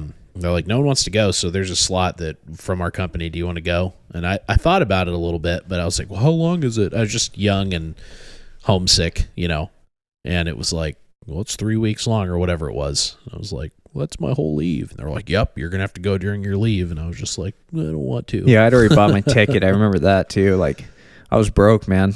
And I spent pretty much all my money on a ticket. And they were like, I was like, well, I don't think it's refundable. My team leader, even at the time, honestly hated this guy, but at the time I hated him. But he said that he would cover half the cost for me. He's like, dude, I'll pay half your ticket if you go do it, just so that way it's not as big of a loss. Like, I'll give you money. And I was just like, nah, you're good. Like, I felt weird taking money from him too. I didn't like him at the time. Yeah.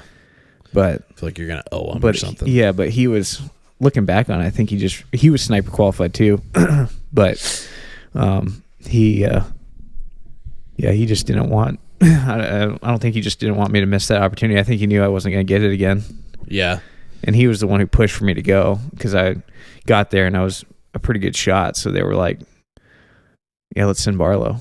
Let's give him a chance. I was the designated marksman at the time too for my platoon. So I was carrying the M14 around, and it wasn't EBR. It was just the good old stock, dude. No, it wasn't. Well, yeah, the old synthetic. The synthetic, yeah. So you had the cheek riser on it. Yeah. A little wheel. Yeah.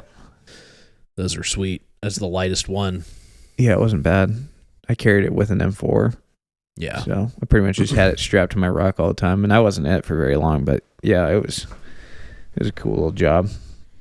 It was weird that I got that like brand new though. Looking back on that, I'm like, Yeah, what that's the crazy. heck? Like there had to have been someone more qualified than me to carry that thing.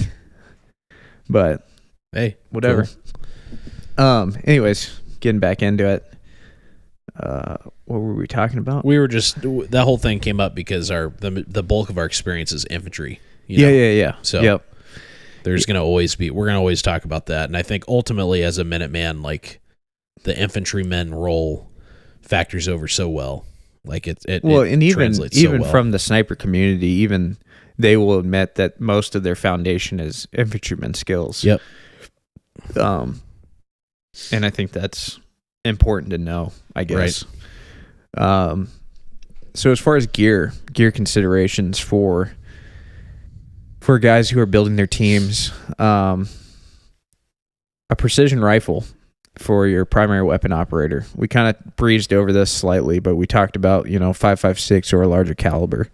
I don't really think you can go wrong with it either. Just make sure you know what you're doing. I think there's pros to both. I think obviously your pros to running a 5.56 is then you have ammo that can be passed from weapon system to weapon system. Yep.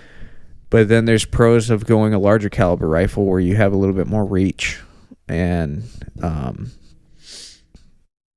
ballistically it's just better for distance than a 5.56. Just carries more energy over distance. Yep. So I guess research it, think about your pros and cons of each. I think if you are going to do a larger caliber, that's where it's going to come into the like your flanker and your spotter carrying extra ammo for the rifleman. For sure. Just because it's not as easy to carry a bunch of 308 around or whatever caliber you decide to go with. But yeah, I think on that it's hard to not. I mean, there's some really cool calibers out there that I think would be incredible and probably even better than 7.62 by 51. But keep in mind that 7.62 by 51 is a NATO caliber, so there's just lots of it out there. And if you are ever integrated with some kind of NATO element, there's some cross compatibility there. Yeah. And that round has been used in this configuration a lot. So there's, like we always got the 7.62 by 51 LR, which stood for long range. Yeah. So it was like a bullet that was, a bullet and a load that was, it was NATO and it was military issue, but it was specifically tailored to facilitate that mission. Yeah. So there's a lot of that out there that you can get your hands on that, just logistically, I think it might be smart to stay in that NATO realm just because there's a lot of that ammo out there. Yep. And it's going to be easier to find in a situation. Also, the reloading capability, if you get into reloading, which is something that we'd like to talk about one day on the podcast and the importance of that long term, because, I mean, realistically, we start getting into this realm and it's like, you're not going to be able to just buy ammo off a shelf somewhere. No. It's going to be gone. So you got to be able to feed these platforms, and that's why we're always big believers in like 5.56 platforms. And then beyond that, I think that's why you got to give 7.62 by 51 a hard look, or 308. So, yeah. So next I got a multi-purpose rifle or special purpose rifle, and this is going to be for your spotters and flankers, or potentially even your primary weapon operator, depending on kind of your SOPs and how you decide to do that. Yeah. Your multi-purpose rifle, obviously, that's going to be more specifically for like a kind of a defensive positioning. Yep. I know it's common for guys to be kind of in a grenadier position as well. On top of that, like whether you're a spotter or a flanker, have one of those guys in one of those situations, like in a conventional army kind of setup. But I mean, if you have the capability, then why not? But not a lot of people are going to have that capability from like a Minutemen perspective. But if you're curious about like what's the difference between those rifles, we do a podcast on the multi-purpose rifle a few episodes back now. Yeah. You can listen to that, and then we should have a podcast soon on the special purpose rifle. On the special purpose rifle. So, which I think in a sniper cell, I really like the idea of having that SPR for those guys, because they're very capable. Probably a 5.56, but you can really still reach out with those. Yeah. And especially from that, kind of evidence gathering perspective, or intelligence evidence gathering, I guess you could do that. Intelligence gathering perspective. I'm just envisioning like Sherlock Holmes out there, just like, range 475 yards, wind 2 knots from the east. Like how he does the like pause thing. Yeah. Trigger pull just a hair over 4.5 pounds. Shot perfect. Yeah. Anyways, dude, yeah, just if you're Man, the we just Sherlock had some Holmes of movie sniper cell, references. yeah. If you're a Sherlock sniper cell, dude, send us pictures. I'm all about it. I want to see some driver caps and top hats with Mark 12s. So we're just gonna receive pictures of like Robert Downey Jr.'s like superimposed over like Mark Wahlberg's face and Shooter. Yeah. Yeah. But anyways, I think those platforms, I mean, they were designed for a reason, and they were designed more referring to the Mark 12, but the SPR and the Mark 12 are very, like, they're very integrated to each other. Like the SPR idea was born out of like the Mark 12 program in the special warfare, naval special warfare. Yeah, so I mean that was its task. So yeah, and it was built for this kind of role, like small reconnaissance teams that needed to have a little bit more ranged capability with a lighter platform, light and fast.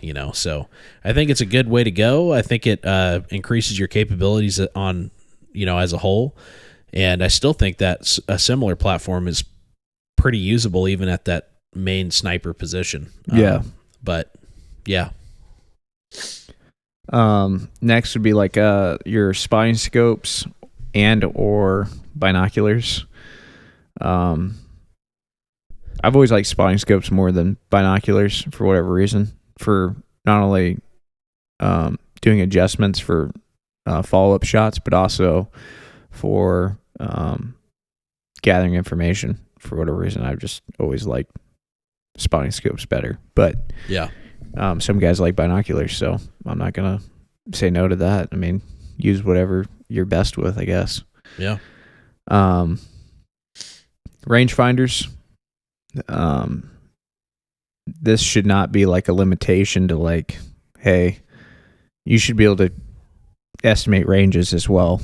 Like you should be able to know how to do that, whether that's through your optics or actually just, well, it's usually through your optics, but like math through your, like looking through your mills and stuff like that, or MOA if you got MOA. Yeah. But yeah, because rangefinders, pretty sure, I'm not 100% sure, but like if you laze something with a rangefinder, I'm pretty sure that you're going to be able to see that in the infrared spectrum, aren't you? Or no?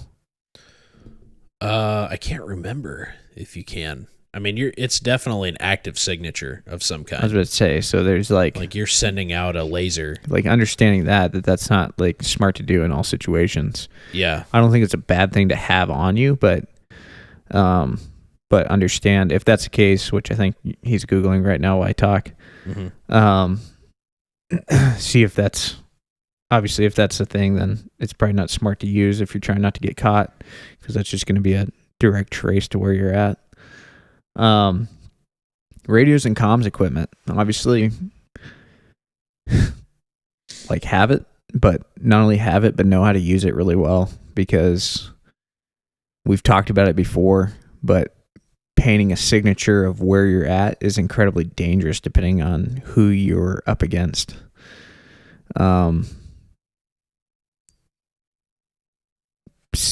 Keying up a mic or whatever can potentially just pinpoint where you're at. So, and that's a good way to get mortars dropped on your head. So, yeah. Surveillance gear. This kind of goes back to notebooks, having obviously pens and pencils, way to jot this down. We like write in the rain because obviously you can write in the rain. But also have some gathering information as far as stuff that you can bring back with you, like cameras and stuff like that. You can definitely see it. You can see it? Yeah, like it's like a... I was pretty sure you could. I thought I saw that somewhere, but I couldn't remember. Some of them, it's like you might as well turn a flashlight on. So... Yeah. Makes sense. Yeah, it bounces an infrared laser off distance targets. And you know, figures out its range. I wonder how that works with optics that like find ranges. Probably the same way. So there's different levels of it though. Like I was just looking at some pictures, and there's certain brands that send like a very, very small. So know your gear, know your enemy as well. Yeah, do your homework. That's something that, you know, I honestly haven't looked into too much yet. I've got pretty decent. Like I've got some good experience in just range estimation. So laser range finders aren't an absolute must. It's nice for training though. Yo, for sure, and it'll Makes help it a you little get quicker. good at it. Yeah. But yeah, anyway, surveillance gear, notebooks, cameras, things like that. We used to carry tough books as well. I don't think that's necessary, but like how we used to do it was our hide site would have a tough book and we would have a camera, and occasionally our hide site would send like a 2-man element up to us and get the cameras. We'd swap basically memory cards memory cards out of the camera. They would take it with them, and then would give us a new one to keep taking pictures, and then they would be able to put it on the tough book and actually use radio signal to send it back to our MSS, which is, you got to have some crazy radios and gear in order to pull that off. But yeah, anyways, I'm sure you guys could send via satellite too, probably. No, it's through radio signal how we did it. Oh, I'm saying I'm sure if you needed to, you could send it via probably. Satellite. But we never trained that way. We always trained to send it through radio. Yeah. It's kind of crazy. But it took a while to upload, but it would eventually get there. Having ghillie suits. I know that's like some weird thing, but like we said before, like a lot of the times you're not able to kind of get like set up, so it's going to be like a hasty, surveillance site. And what better way to be hasty than just wearing all your camouflage already pre-attached to your body? Yeah. And then all you have to do is maybe get some camo netting out to like either cover your packs or whatnot. It's not too hard to do after that. And then kind of going back to what we talked about, like knowing where to actually position yourself not to be seen. Yep. Obviously comes into play. With ghillie suits, they're actually pretty easy to make.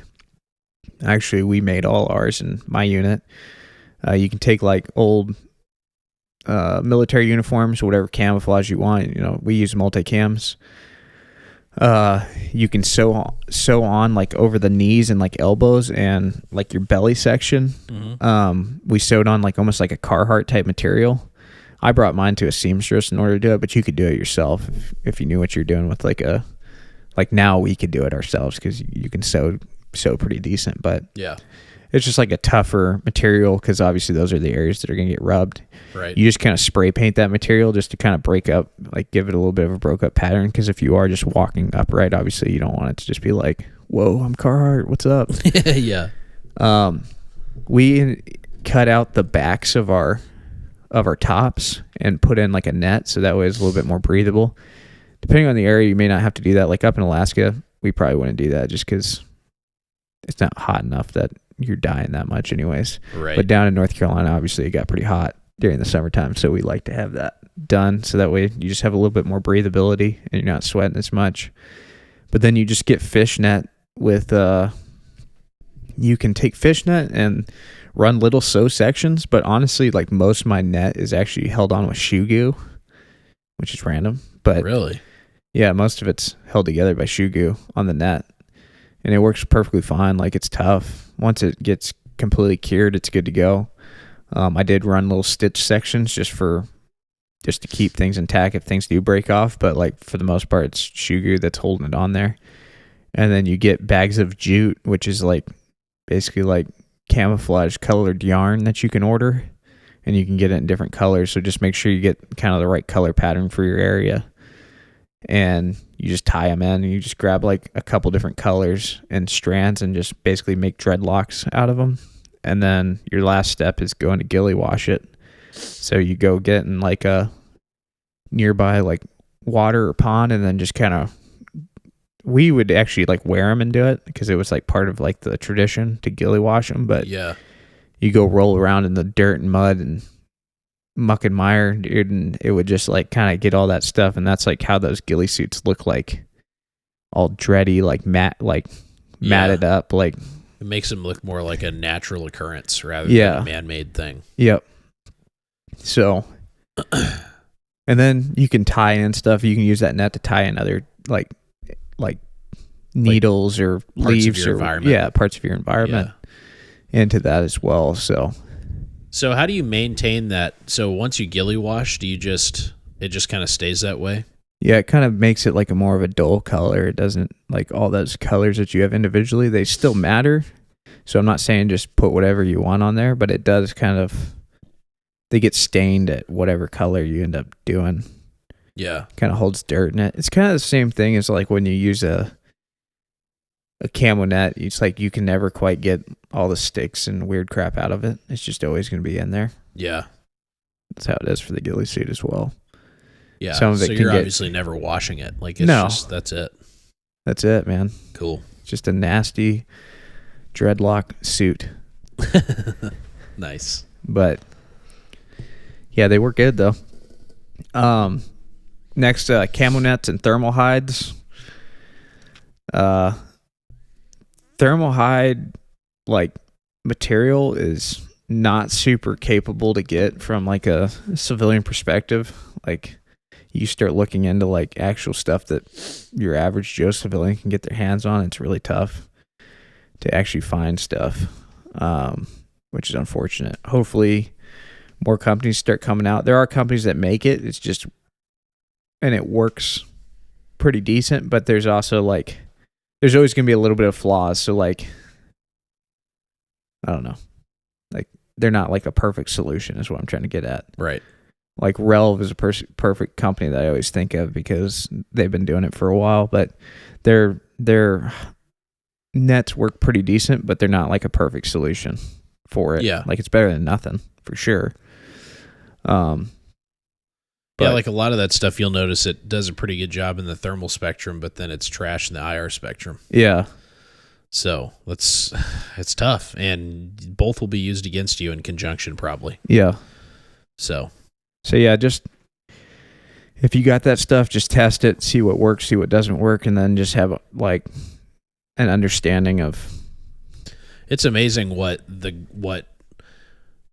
just the Earth can do to defeat thermal. Yeah. I think there's a lot of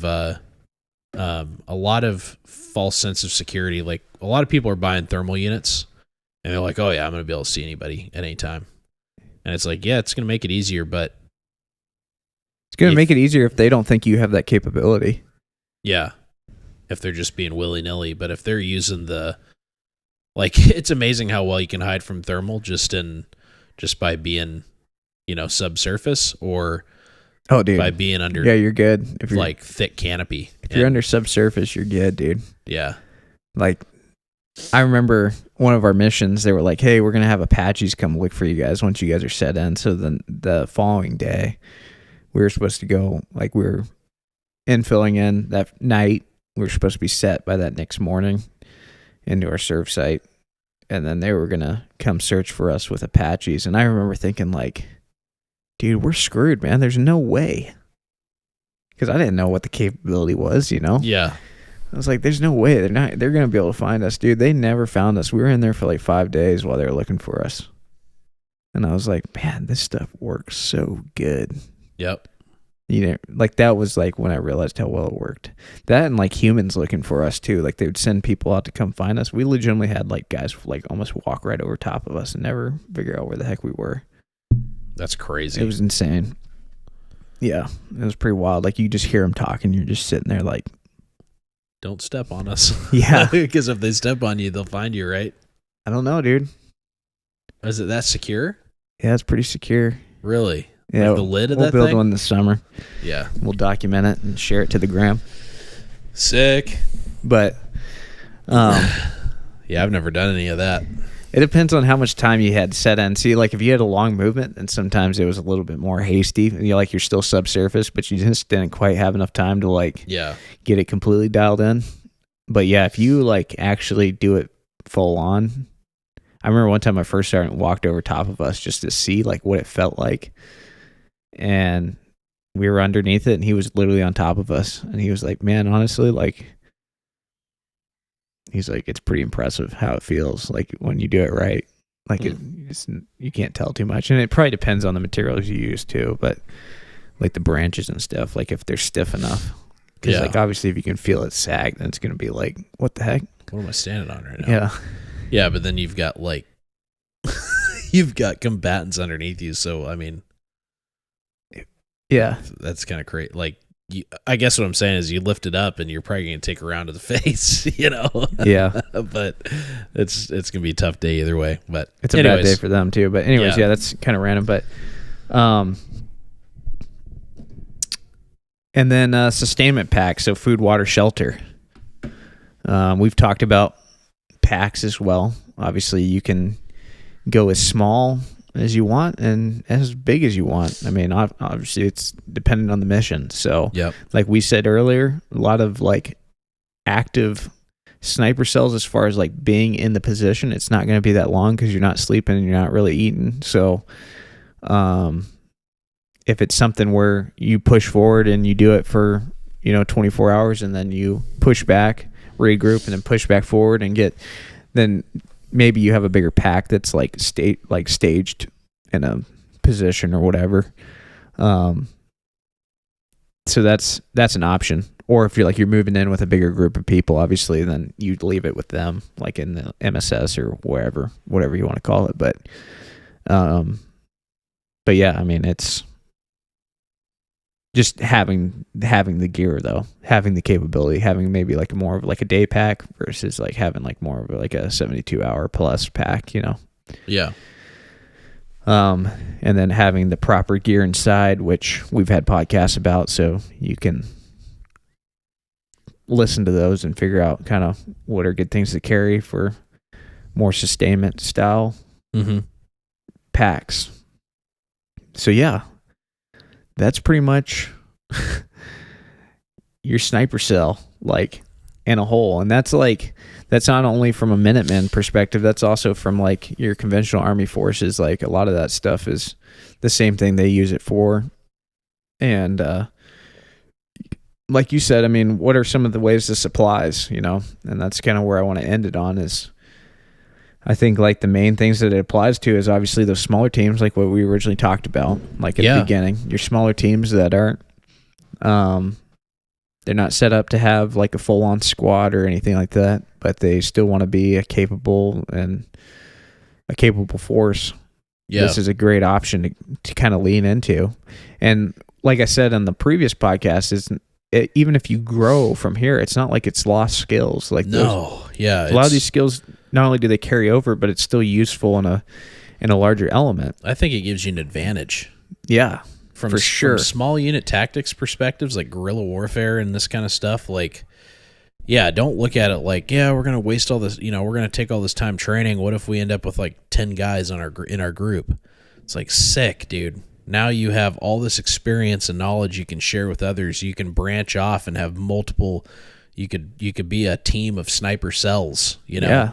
Or if you want to go more traditional squad unit, dude, you're still applying those infantry skills and you're only expanding your capability as a fighter. Yeah. And as a Minuteman, and I think you're gonna have a huge advantage. I think these are just like.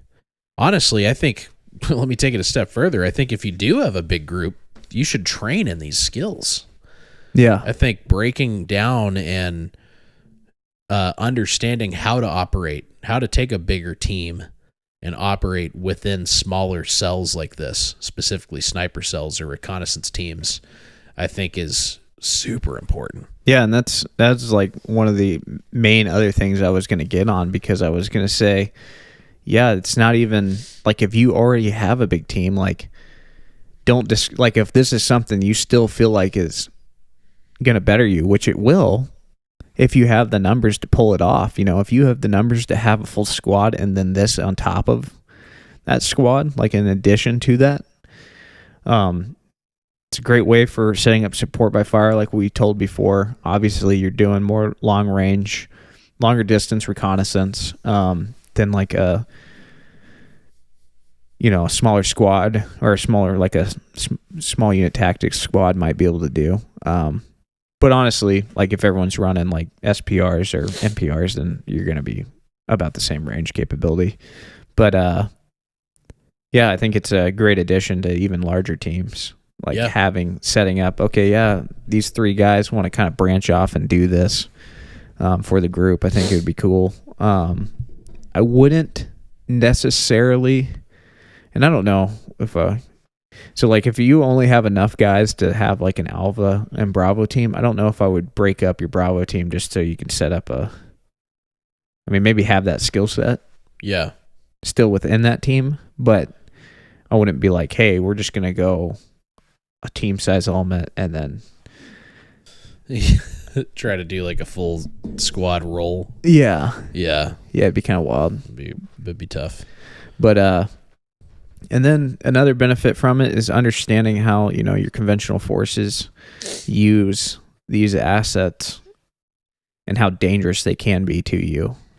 Yeah, I think is another reason that you have to understand like what they're capable of and how good they are at doing it.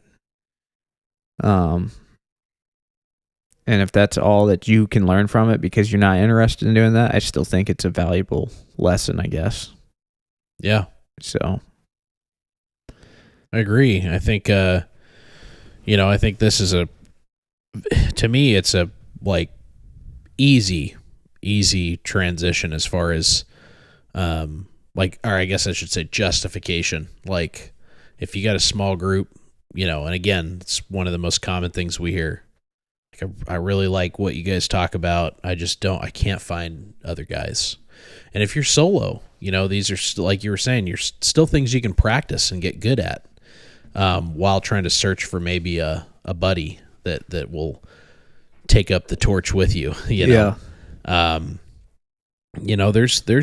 There's many ways you can implement this, but I think for those of you out there that have reached out and said, I want to do this, I want to be more involved, I want to be more proactive, I want to take this more seriously, I just can't find more people. Take a hard look at this role. I think this is for you. I really do. And being capable in this way, so many people look at it like, well, I want to be able to, close with and destroy the enemy. And it's like, that's cool, man. But the reality is sometimes just gathering information and intelligence, or being just kind of that harassment level fighter here and there, making it just difficult for whoever your enemy is to have ease of movement. I mean, this applies beyond combat environments too. Like you have like a natural disaster and supply routes are, vulnerable and in jeopardy. I mean, you can go out there and gather intelligence and remain unnoticed. There's passive ways that this can be done, even like vehicle borne and stuff like that. I mean, that's a whole other level. It's probably an entire other podcast, but I think it is just such a cool role that is very well suited to that 3 and below team. Yeah. 2 to 3, like you were saying. Yep. So. Yeah, for sure. Well, I think that's all I got. Well, cool, man. It was a super fun episode. I think, again, a lot of these episodes that we do it's basic. It's like foundational. Like it's, we're trying to just provide enough breakdown and I guess knowledge transfer and a little bit of just basic understanding, like trying to get the wheels turning. That's what I'm trying to say. Yeah. So you can take this and run with it. Like this, this information isn't Like we're not. It's not secret information. Yeah, It's and information we're you can not. find. It's not like, we have this. This is our information, and only we have it. Yeah. This is it's out there. And we have some experience. We have some experience that we can add to it and say, hey, big picture, this is really realistically what you need to be trying to do. But use this as a launching pad. Like, man, that makes sense. Yeah, I've got 2 other buddies, and that's it. I've got some others that maybe we could groom into being reliable, but right now I've got 2 other buddies that I know are like legit dudes. Yeah. Sweet.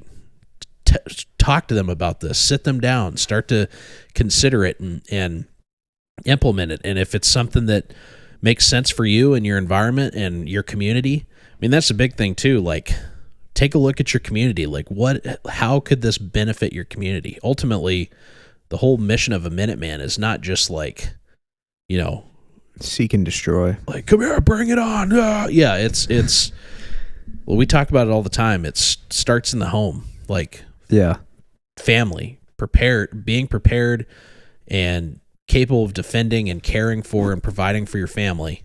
That starts there. Then it goes out to your extended family or your close friends, like what we kind of call our inner circle. Like Steven and I refer to it as our inner circle of like trusted brothers. This would be our team, our team guys. It goes to them. Are their families good? What can we do to defend them and their families? Do we need to come together? Do we need to, is it a situation where we can maintain our households and be our own little integrated supply chain with each other? Or is it time to consolidate and then, go out and set up those perimeters?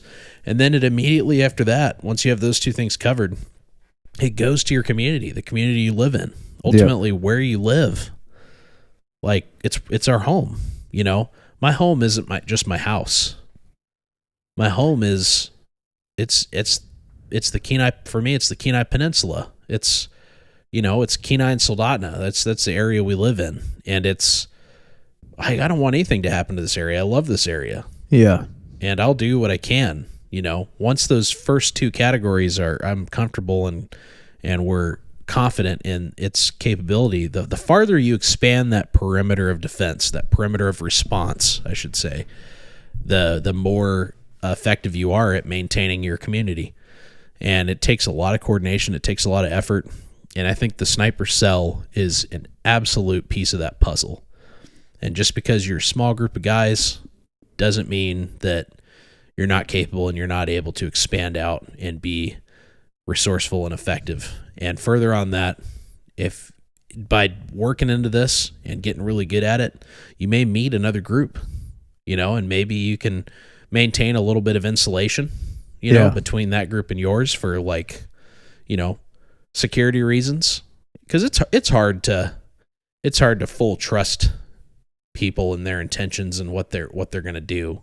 Yeah, that's really hard. And again, we've mentioned it before, but I'd like to do an entire episode on how we like to develop that. I think that's another question we get is how do you do it? How do you make a team? But yeah, I mean, quantity over quality, or quality over quantity. Flip that around. Quality over quantity. What's weird is I always pause and try to get that right and then always end up saying it backwards for some reason. Quality over quantity. Invest in guys that you really love and trust. And then if you end up meeting other people, add them to it. Or if you meet another group and it works, like, it's how relationships work. But I think I'll go ahead and end my rant there. I mean, it's very similar to other rants I've done in other podcasts, but it's just, I'm passionate about that. I think that is just, that's why I just love the Minuteman perspective. It's historically relevant. It goes beyond like, oh, I'm ex-military or I'm a veteran. And it goes beyond like, well, I'm a dirty civilian or what, whatever the common term is nowadays. Yeah. I think it transcends all that because historically you look back and they were family men. They had families. They were trying to live freely in their communities that they were building. And they understood people don't want us to have this freedom. Yeah. And many of them were men of faith. They were trying to raise their family morally right and good, and, you know, trying to follow Jesus Christ. And regardless of your beliefs there, I mean, again, that's just the historical relevance of it. The coolest thing about these guys is they were citizens. They were civilians. None of them weren't military veterans. Yeah.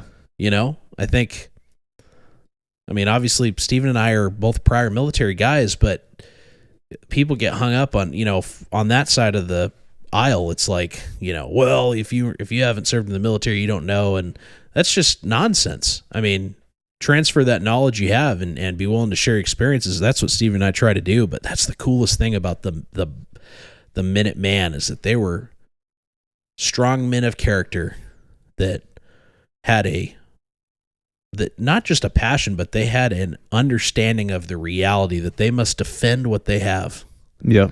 And defend their families, and for the betterment of their future, for their future generations, you know, all that. And in many ways, those early American Minutemen, you know, the traditional historical Minutemen, made America what it is today. They made it possible. They stood in the void in many cases. Yep. So as a modern Minuteman, I think that perspective rings true, and I really like that. It doesn't matter what your background is. They all had different backgrounds. We all have different backgrounds. Yep. But we are men that are standing up for our families as protector/provider, ready at a moment's notice to stand in the void and stop people that mean us harm, and stop that evil at the doorstep of our communities. You know, so I don't know. I just, it's a cool thing, and I'm passionate about it, and that's why I love this podcast so much, because the response we get and the feedback we get, it's so fun to connect with people on it, and it's so cool to see people getting on board with this as a community. Yeah. You know, and obviously that's not just people we've met in our podcast, through our podcast or through our company, but beyond that, like, we're seeing this transpire in a lot of areas of kind of the community, like the gun community, the training community, the readiness community. All those communities are starting to kind of come to a head. Yeah. And it's really cool to see. And so I think if you're one of those guys that's sitting here and you're like, you know, this is ringing true for you, then it's time to get after it.